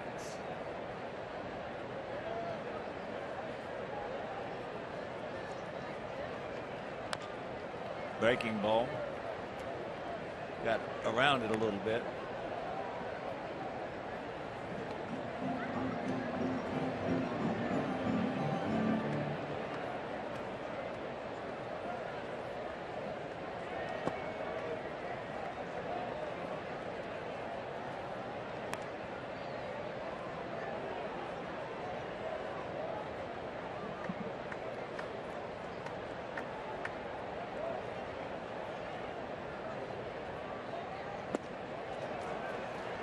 Fastball in off the plate. Some pretty good movement on that one. 2 down. That ball was a good 4 inches inside, but with good late movement right by Avi.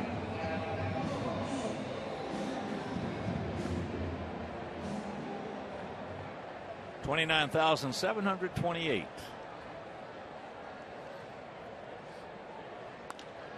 As there's a base hit. So Adam now 1 for 3. That was the spot where he wanted it. Maness got it down, and he took it right back up the middle. They were playing him as a dead pull hitter,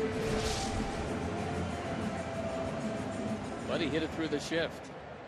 You see the location, the Xfinity pitch tracks will show you. That's in Adams' very much hot zone. Here's Alexei, 0 for 2. Got a funny motion. But with the velocity he has, it has to be deception. That's part of his arsenal. Oh, sure. Yeah, the motion is you don't see. There's a base hit. Yeah, you don't see that kind of motion very often.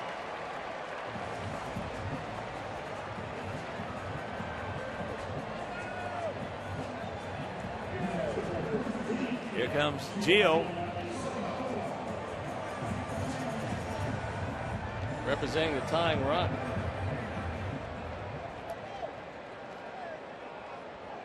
Tito 1 for 2.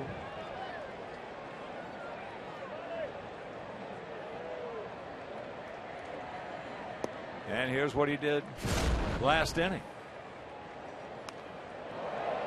Took that ball the opposite way and just barely enough to get it out.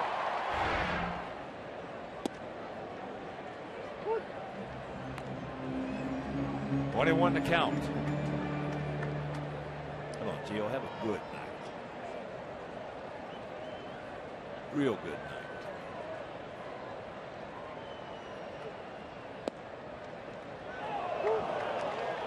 We're at the bottom of the zone.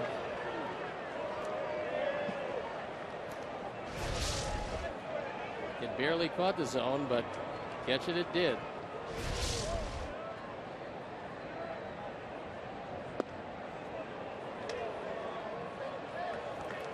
Close.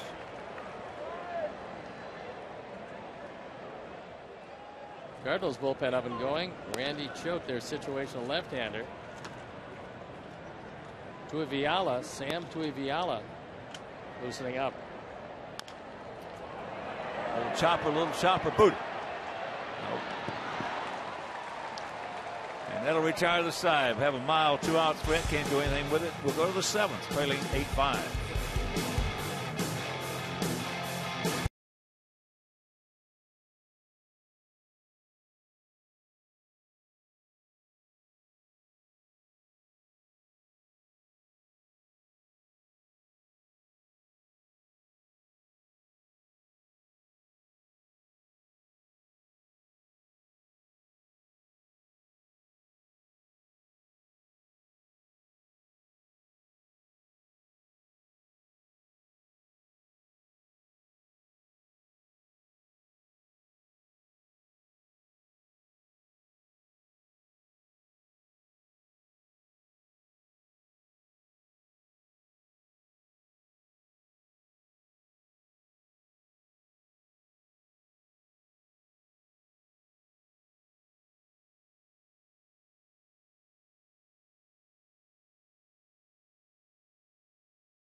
Sox fans, join us on Sunday, August 2nd at 1:10 as our White Sox take on the New York Yankees. The first 5,000 girls ages 12 and under receive a doll-sized White Sox t-shirt presented by American Girl.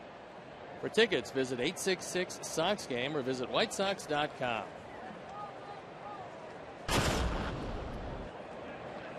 Top of the 7th inning, it'll be Molina, Carpenter, and Reynolds.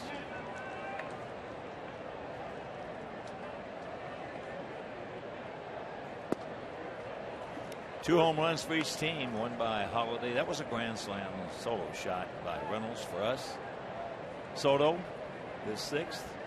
Saladino was 2nd, of course, with those 2 home runs by Soto and Saladino. The Alex Nelius family. Hook up with White Sox charities once again in loving memory of Ursula. Matt Albers now starting to loosen up in the pen.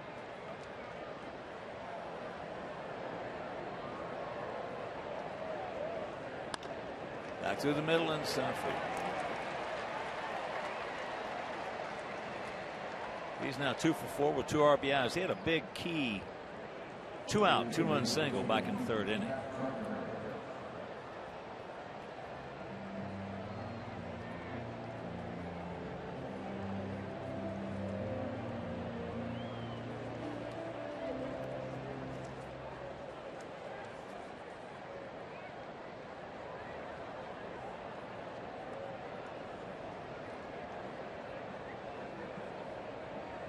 Carpenter. Matlin RBI single. That was with hard base hit to right field off Carlos Rodon back in the second. He's 1 for 3.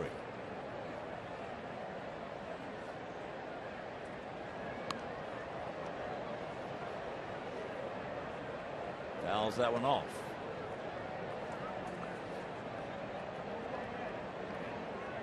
Carpenter doesn't bunt too often, but he saw an opportunity, tried to take advantage of it, but couldn't get it between the lines.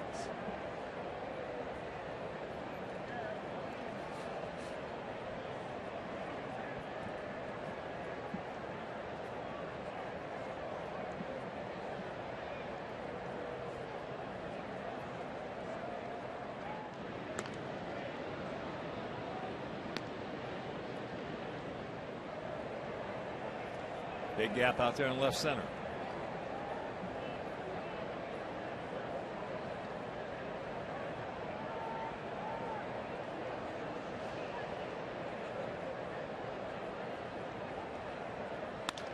Okay, take your time, boys. You got plenty of them. Rack them.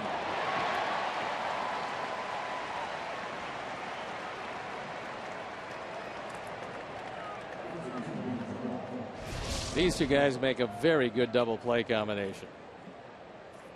Carlos with a backhand flip with plenty on it and all kinds of time as Yadier Molina can't get in the picture to break up the play at second base. That ball was hit too hard. And Seattle was leading big. Detroit, I should say, came back to take an 8-7 lead, and in the top of the 8th, Franklin Gutierrez just hit a grand slam. Now Seattle 11, Tigers 8.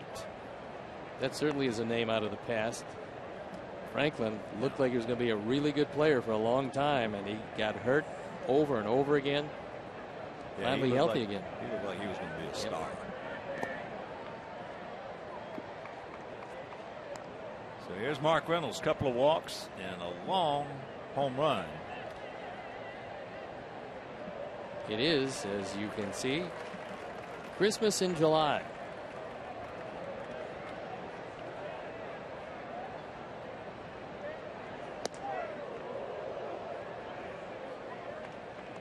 Had a cute quartet singing some before the game. I think they were called the Tinkerbells. 2 girls, 2 guys, and they were good. There's the strike.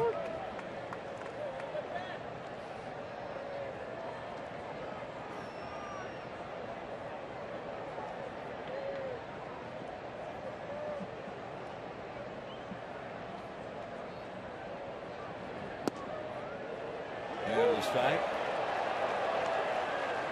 So a full count.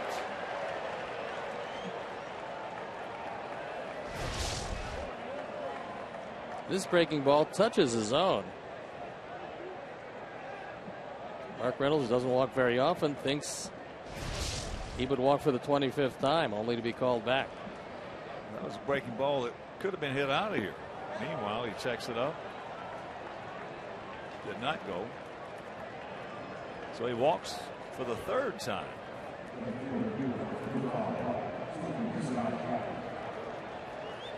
Scotty hit the ball pretty well last time up.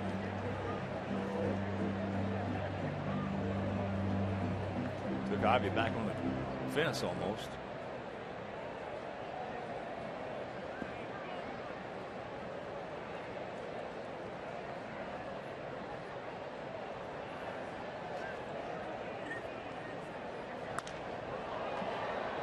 And that's going into the seats.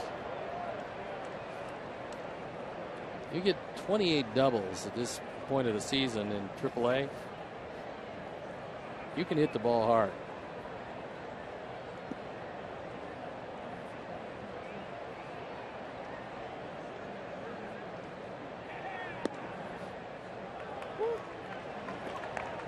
Oh, and 2 the count. 24-year-old making his major league debut if you're just tuning in. He's hit the ball hard twice. Struck out his first at bat on 3 sliders from Carlos Rodon and hit a rocket. Took a bad hop for a base hit by Saladino and fly deep to right.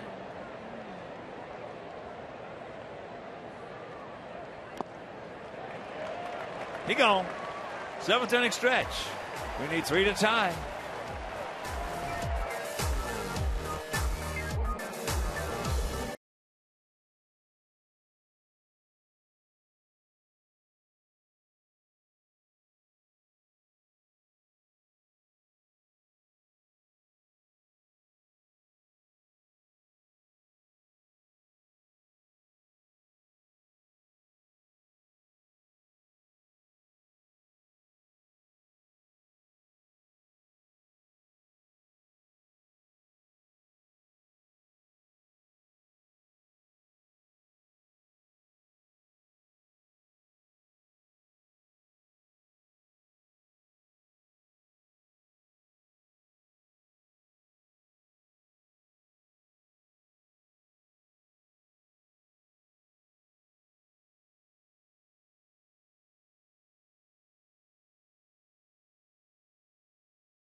A new pitcher coming in the ball game, and it's 22-year-old Sam Tuivalala.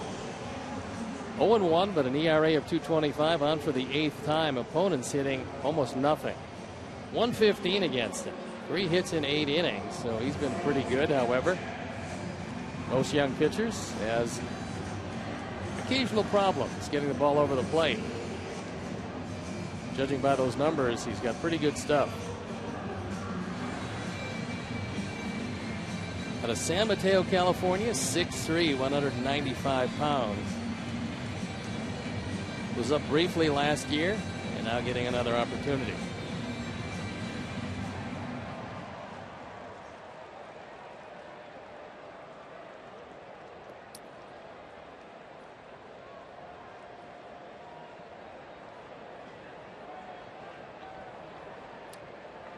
Sanchez and back to the top of the order with Eaton and Saladino.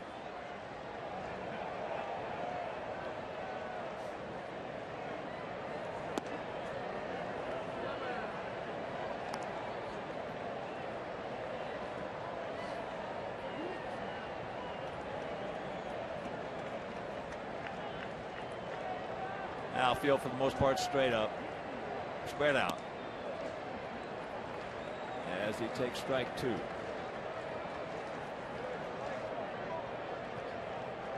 Let's check that. Ball 2. Just thinking about, we got to get some men on base, as there's a strike. And the Samoan people, well, I'll tell you what, they have some terrific athletes come out, and very strong overall people.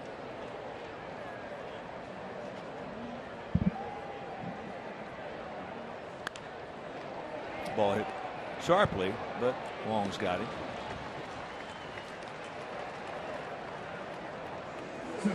So here's Adam Eaton. He's gone out to left, walked twice, and scored twice.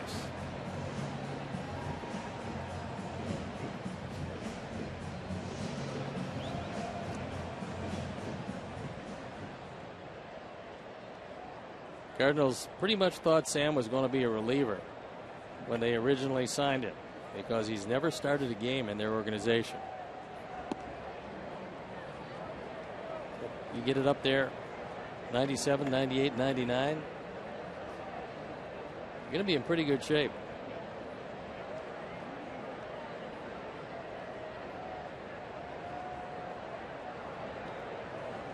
Just still to this day amazes me, as long as I've been in this game, to see the influx of guys who throw in the mid to high 90s and guys who can hit triple digits. It's just amazing.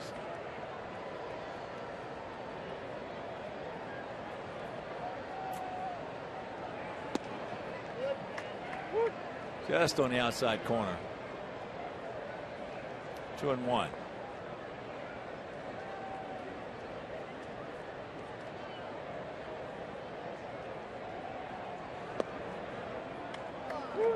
And 2-2.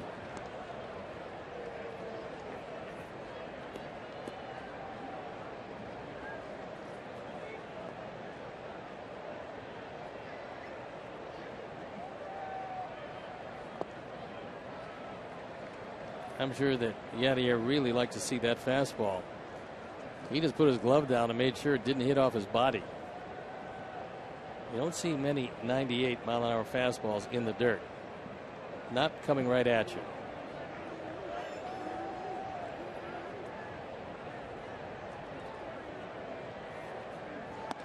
And that's ball 4, so he's doing what he's supposed to do. Get on base.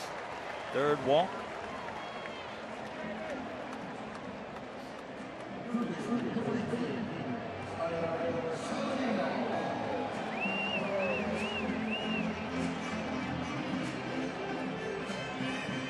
On our Xfinity Speed replay, Tyler Saladino got a high fastball, hit his second home run, driving in his third and fourth run as a member of the White Sox. And the Speed replay is brought to you by Xfinity, your home for the most live sports.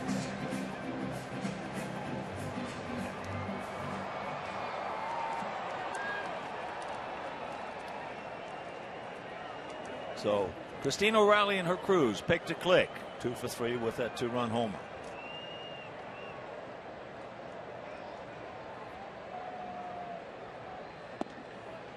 As he takes down low ball 1.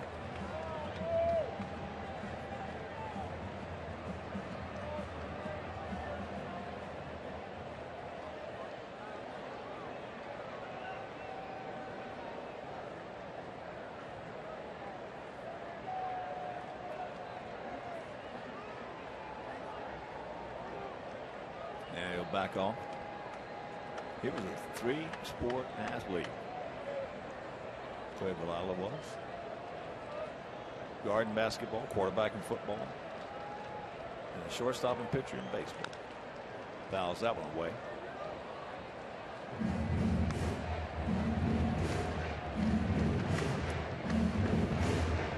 Well, you can tell why he was a third-round draft pick. The fact that he can get up there close to triple digits with a 90-mile-an-hour slider. But like all young pitchers who throw that hard, you got to get it over the plate. And he got 2 sliders over the plate. And a 1-2 count to Tyler.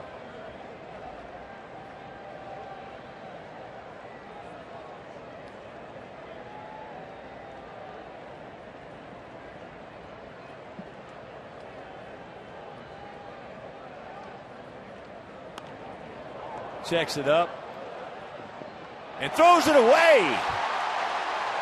He's got to go. Safe. Now that ball goes away, and Tyler into second. Yes.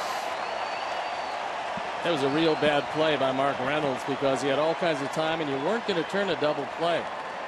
There was no way in the world that that ball would come back to first base and turn 2. And he hurried his throw and threw it well wide of the bag. No chance at all for Peralta. And then this ball hits off Adam Eaton's leg and bounds away. So runners at second and third with a golden opportunity to get closer.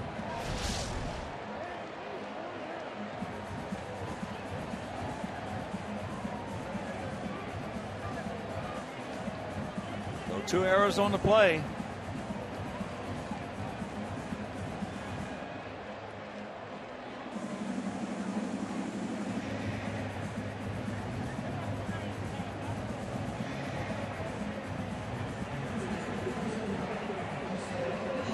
E3, E7.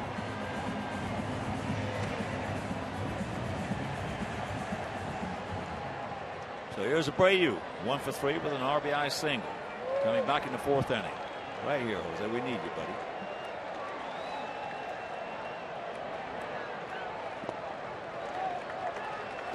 Pitch down low. Cardinals pen with the hard-throwing left-hander Kevin Segrist loosening up.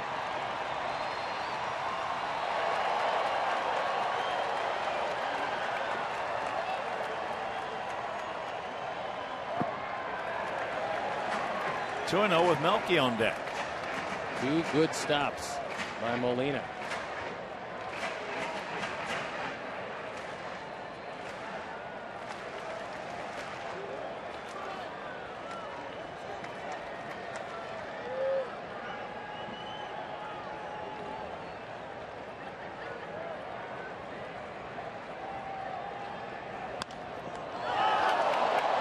Back. Thought for a moment they had a chance. Meanwhile, he's a good athlete. 2 down. That one almost snuck through, and Adam almost got caught off third. But Tuivailala decides to just look him back and get the sure out at first base. So that's going to be all for Tuivailala. As Matheny comes out. The young man will depart, and we'll be back.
Comes in the game, 3-0, 148 ERA.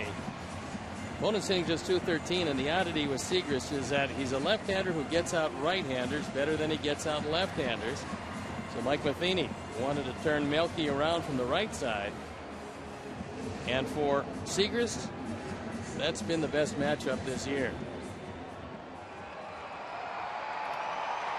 As a rule, that will tell you he's got a heck of a changeup or just a vicious slider.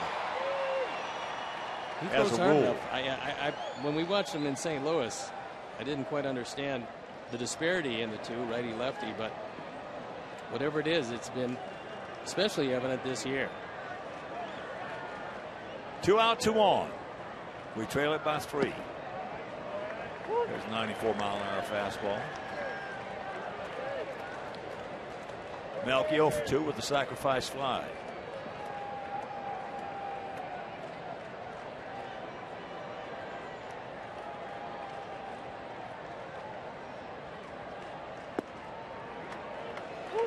Another 94-mile-an-hour fastball and the count. He's in the big hole, 0-2.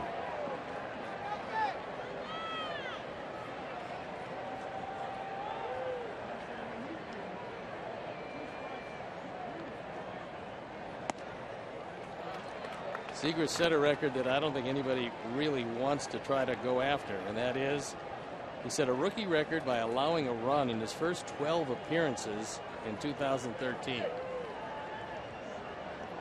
That's not a good run. Well,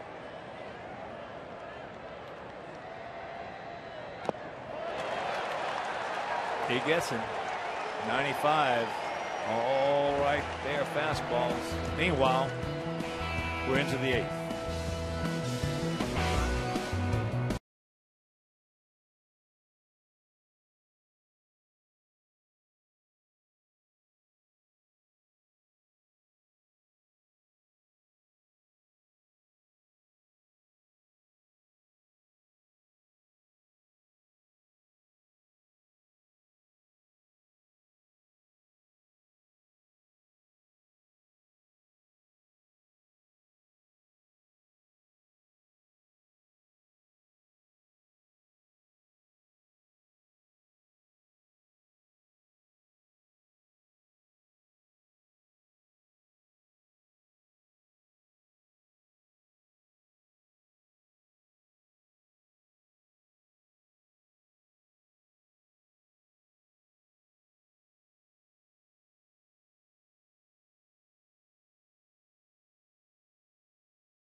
A Honda game summary. It's an 8-5 game. Matt Holliday with his 6th career grand slam in the 4th. Tyler Saladino, a 2-run homer in the 5th.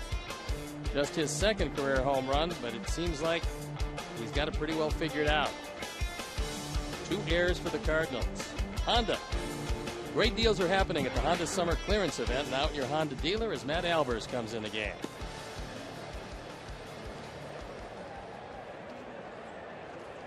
Here's a look at the numbers. On for the 6th time.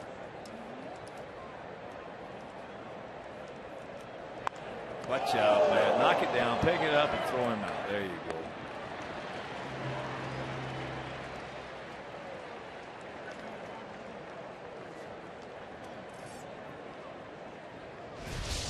Matt's okay on this one. A lot of time pitchers don't know how hard it's coming back. You see the glove goes up, but the ball doesn't get there. That happens a lot. You can't really judge the velocity that's coming back to you. Fortunately, you hope the glove is in between you and the baseball, and in that case it was. Well, that's when guys have real good reactions. I'd rather have that than have to get up there too slow. You're not kidding. Here's Gritchick. He's gone the collar tonight. Well, I met before he hurt his thumb. He was really pitching well. Had great movement. It looks like he's still got it. Great movement.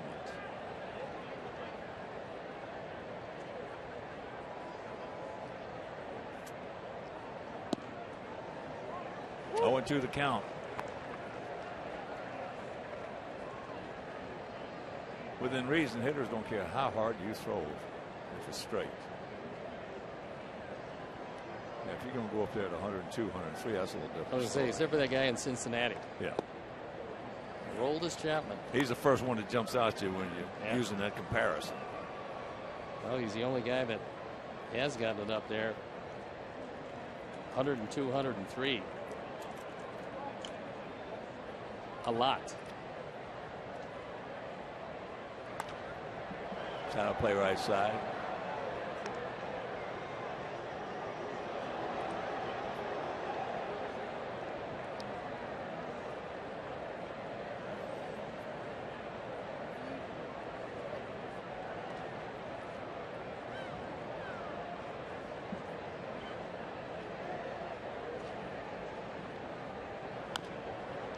In on the fifth.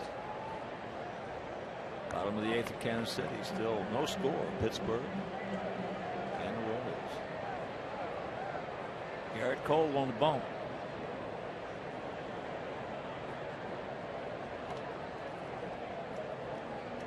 He's good.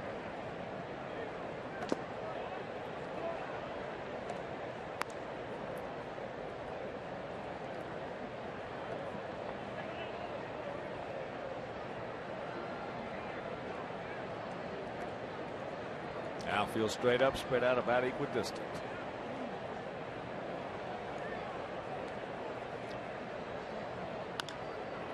One hopper. It's fair ball. Guns it over.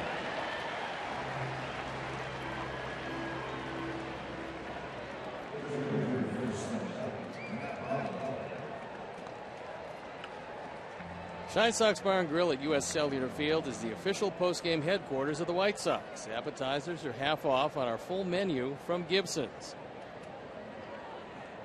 So after every home game, you can enjoy 70 flat screen HD TVs.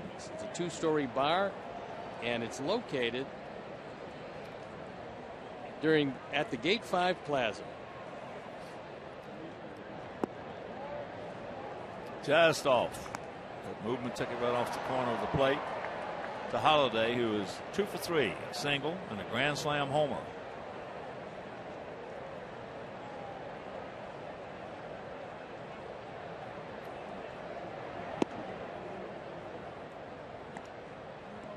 Two and 0.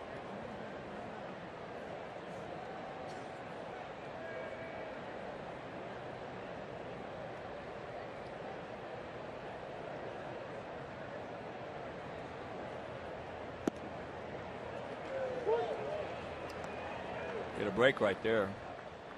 Dan Jennings loosening up in the pen.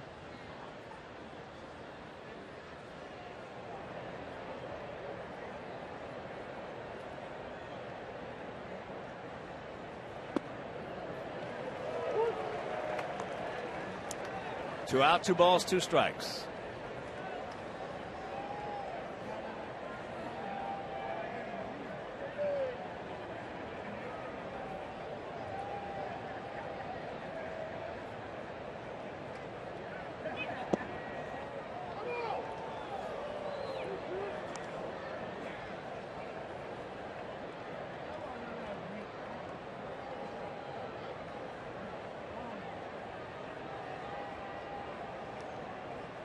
And the payoff pitch. Got to hurry on this one. Nice. He's coming back from a leg injury, so he's not going to run that one out. It was a nice play anyway. Made it look very easy. And that'll retire the side.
Charges his ball aggressively and makes the play. Bare hand pickup, throw in one motion. And as you can see, coming back from the leg injury, and Holliday is not running. It doesn't diminish the good play he made. Exactly. That was a beautiful play. Because he doesn't know it. He doesn't know that Holliday's not going to run to first. Boy, he's done everything right since being recalled.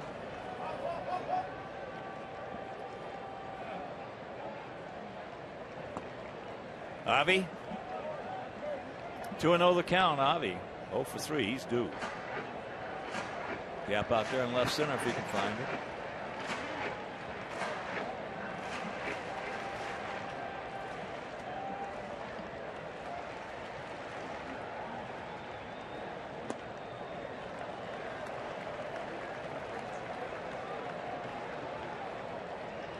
Three and 0.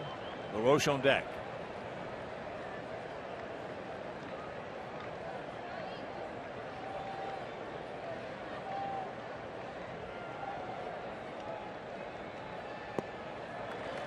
So the leadoff walk starts us off.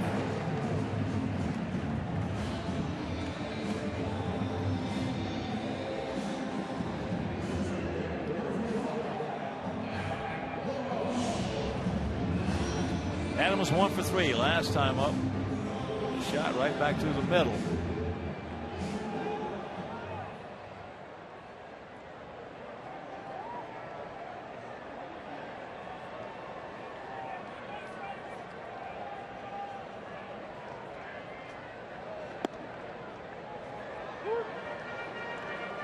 Takes first pitch strike at the bottom of the zone at 95.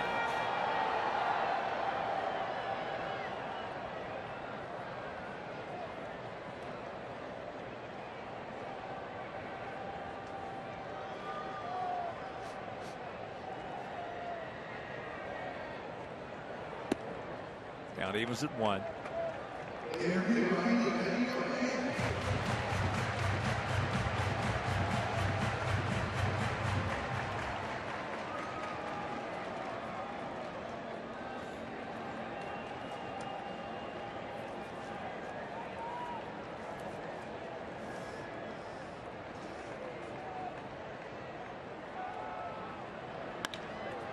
Uh-oh.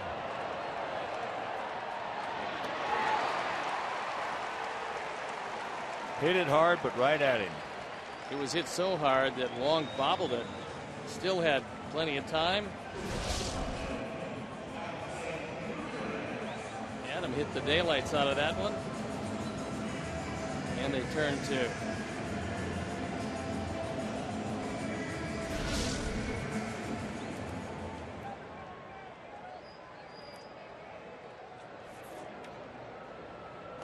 Here's Alexei. He's 1 for 3.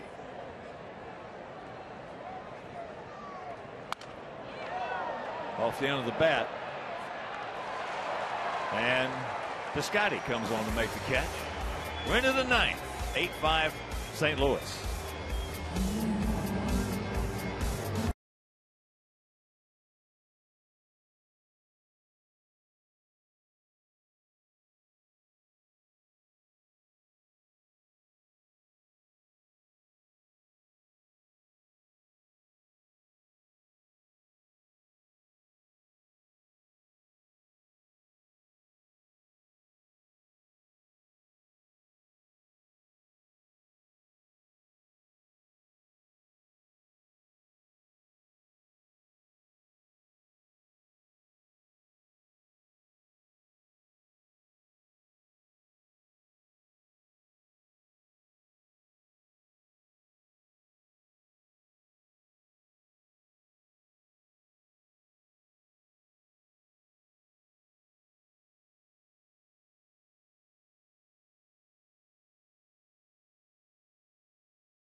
There you see the totals.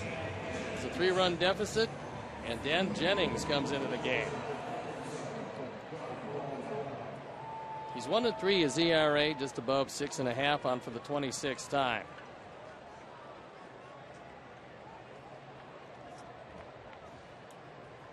Johnny Peralta, Jason Hayward, Yadier Molina. Peralta is 1 for 3, his first triple of the year, coming leading off the second inning.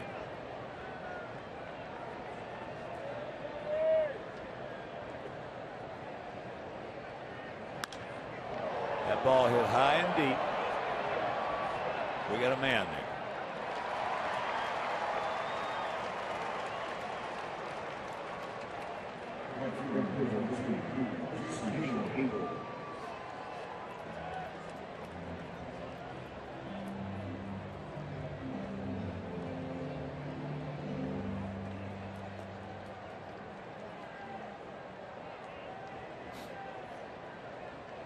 So here's Hayward. He's 1 for 3. 2 runs scored. No, check that. 1 run scored.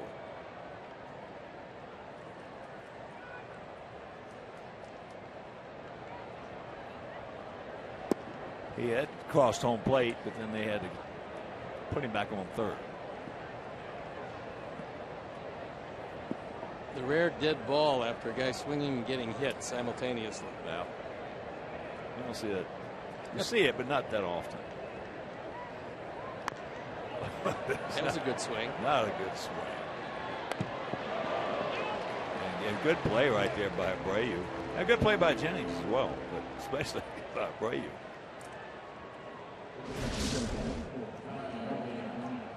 This check swing, and Hayward runs pretty well. Yes, he does. So Jennings has to get out.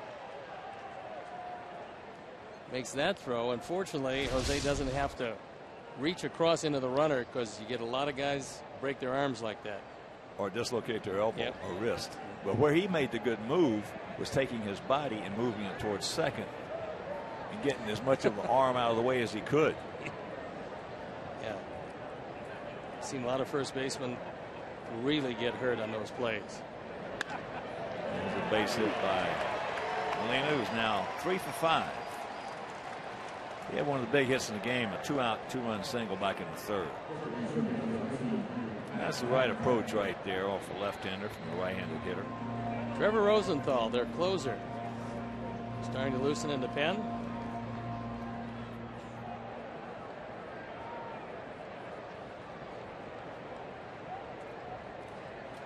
Rosenthal with 27 saves.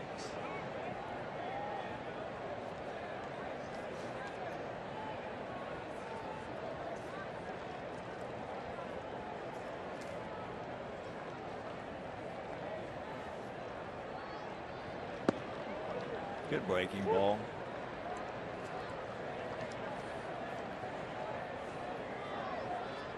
Jennings has got good stuff.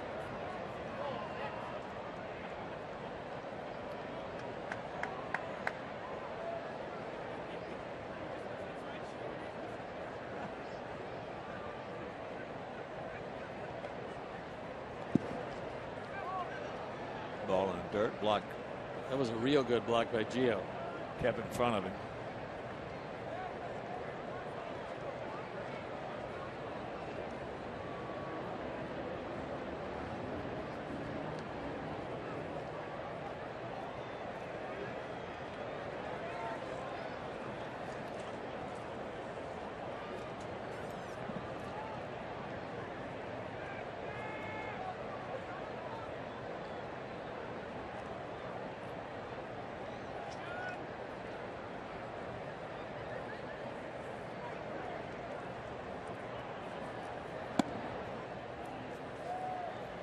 Two and one to count.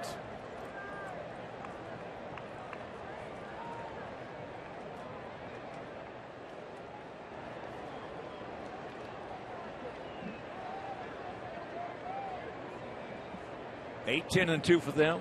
5, 6, and 0 for us. 2 home runs for each team.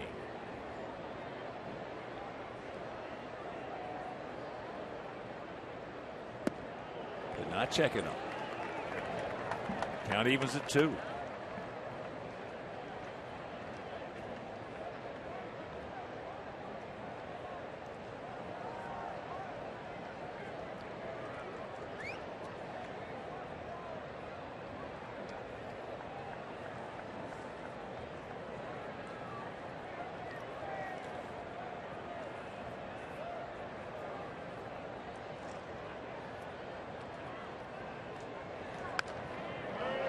Just pokes that one in the center field for a base hit.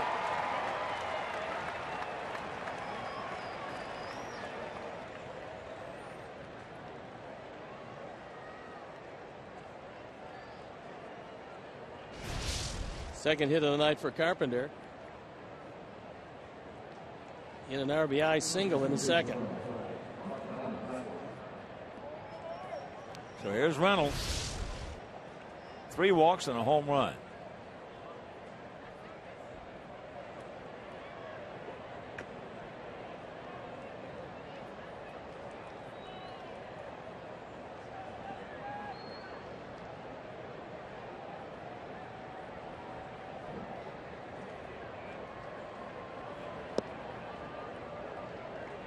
He did not go, says Mark Ripperger.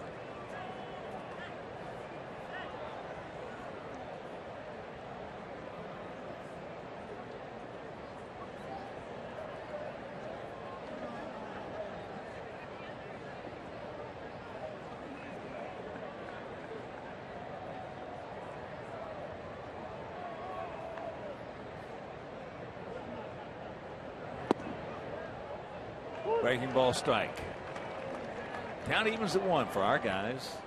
Schedule hitters are Soto, Sanchez, and back to the top of the order with Adam Eaton. Zach Putnam loosening in the pen.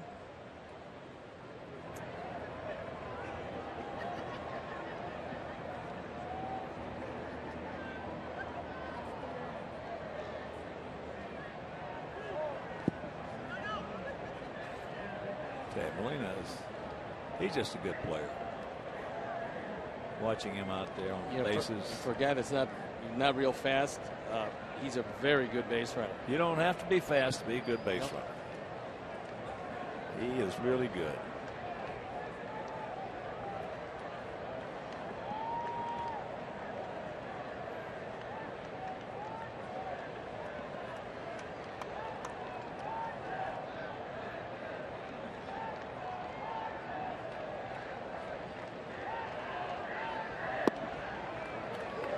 Fastball catches his corner for 2-2 count. 2 out and 2 on.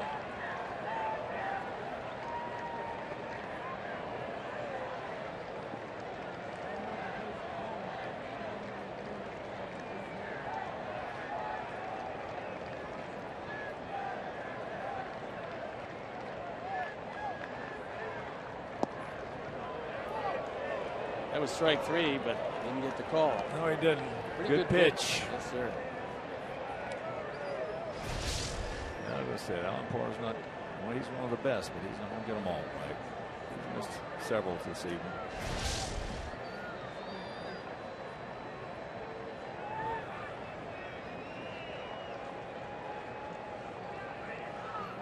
Usually what happens in a situation like that.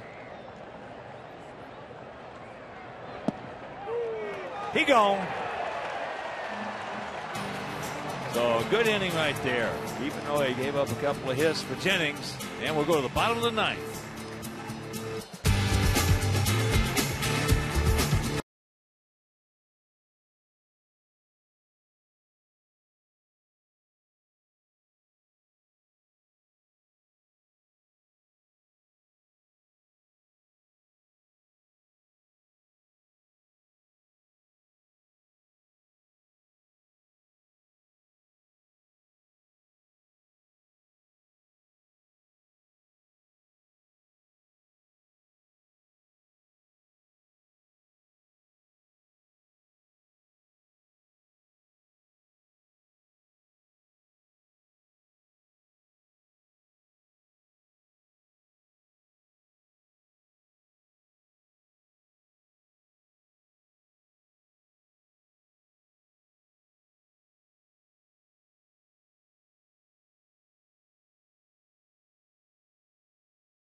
One last shot at Trevor Rosenthal. Comes to the ball game at 1-2, but an ERA of 1.66 on to the 43rd time. 27 saves and 29 opportunities. More than a strikeout per inning. He's got pretty good control. He relies very heavily on an overpowering fastball.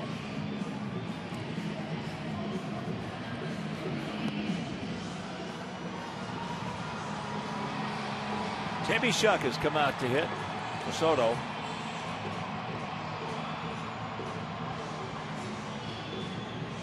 Sanchez on deck. Eaton in the hole.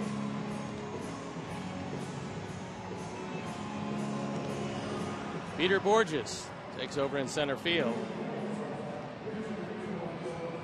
That moves Randall Grichuk over to left field, and Stephen Piscotty out of the game.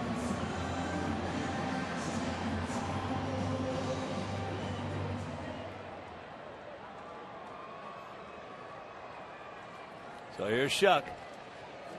Giovanni was 1 for 3 with a homer, his 6th of the season, coming back in the 5th inning. That was an opposite field shot of Michael Wacha. Fastball up out over the plate, and he just hurt it. JB has been very good as a pinch hitter this year, 5 for 19 with 3 driven in.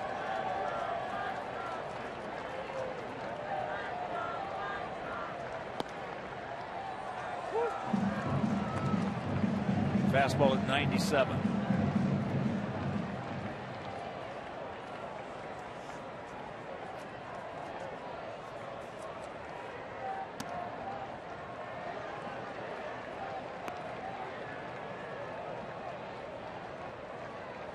Don't help him out. We need some base runners.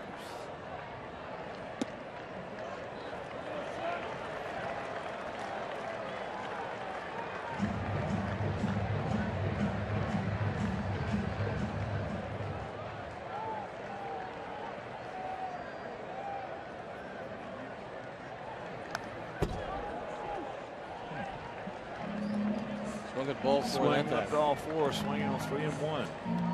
Down 3.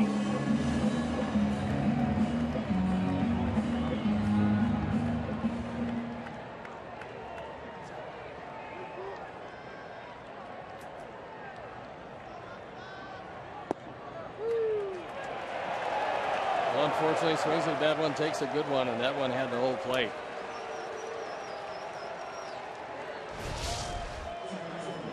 JB talking with Alan Porter, but as you can see there, it was there.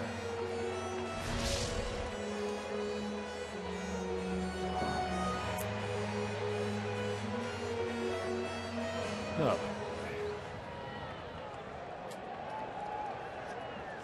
Here's Carlos. He's 0 for 3 tonight.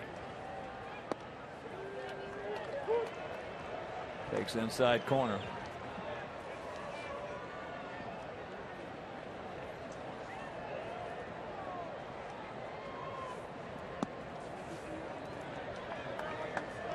$29,728 in the first of this brief 2-game set. Tomorrow night, Johnny Danks against Lance Lynn. As there's a base hit, that boy.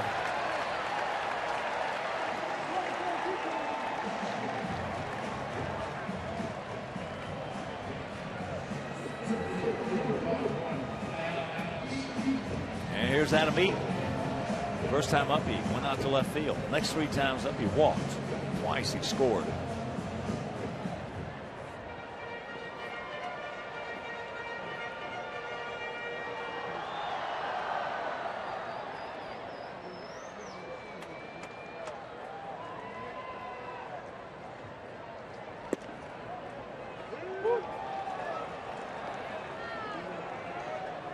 On 1 account.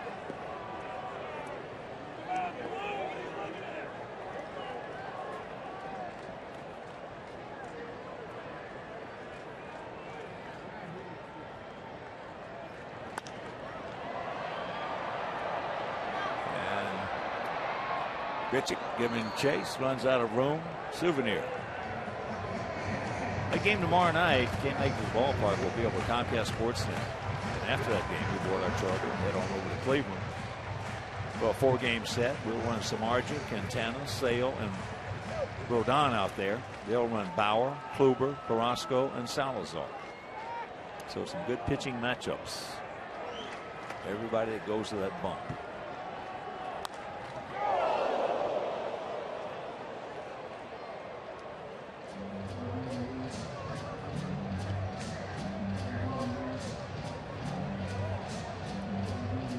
That one went whistling into the seats, and it appears that everybody is okay. 0-2 the count.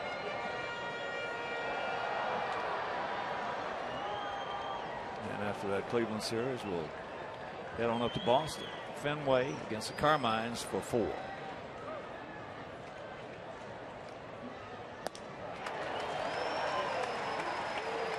Two out.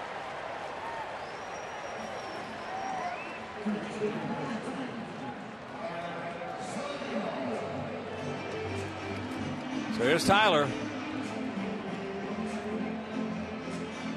Tyler 2 for 4. 2 runs scored, and one of those hits, a 2-run homer.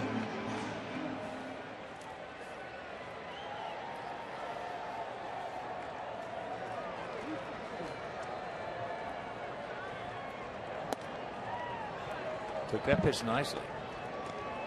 That was at 99. Well, Rosie can run it up there.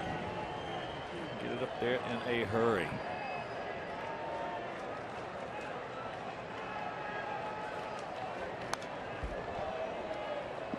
They're playing behind Carlos. Took off. Meanwhile, 1-1 to count.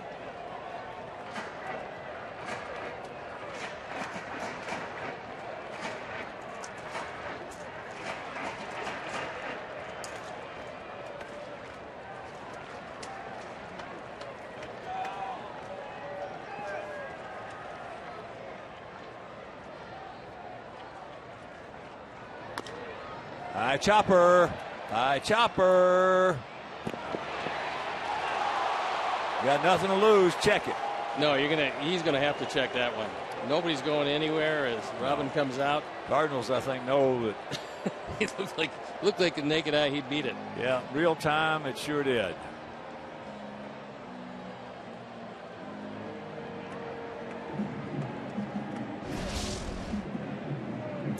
High hopper, and Peralta gets it over there as quickly as he can. Looked like he got there before the ball hit the mitt. Yeah, it did. Close play, close play.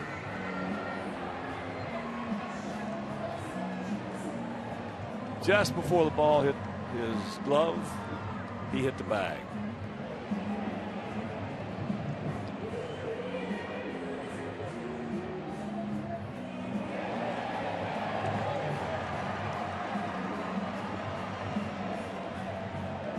Well, if they go by that particular freeze frame, the foot is definitely on the bag and the ball is definitely not in the glove.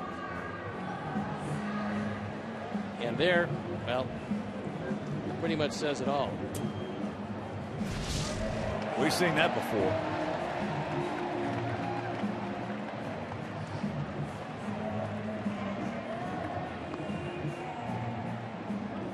This call's reversed. Jose Abreu becomes a tying run.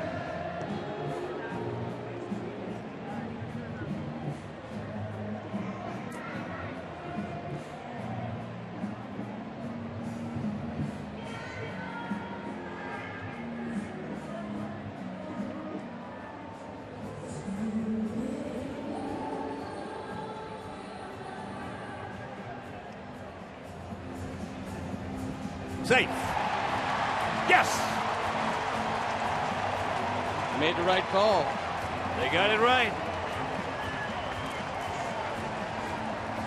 So that's the third hit for Tyler. That'll give Jose a chance to hit one out of the ballpark.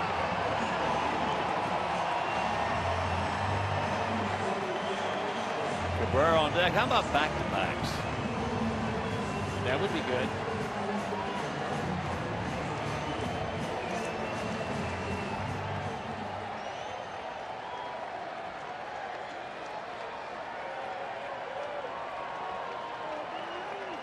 8-5 Cardinals, 2 out, 2 on here in the bottom of the 9th inning if you're just tuning in. Rosenthal's given up 1 home run this year.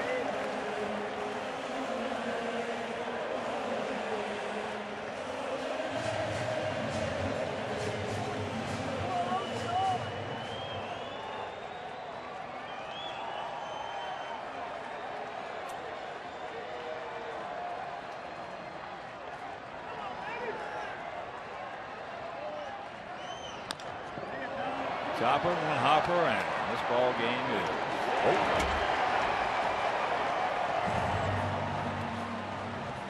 So we give them a scare. We were trailing one time, 7-2, 8-2, and we lose it 8-5, and we'll be back.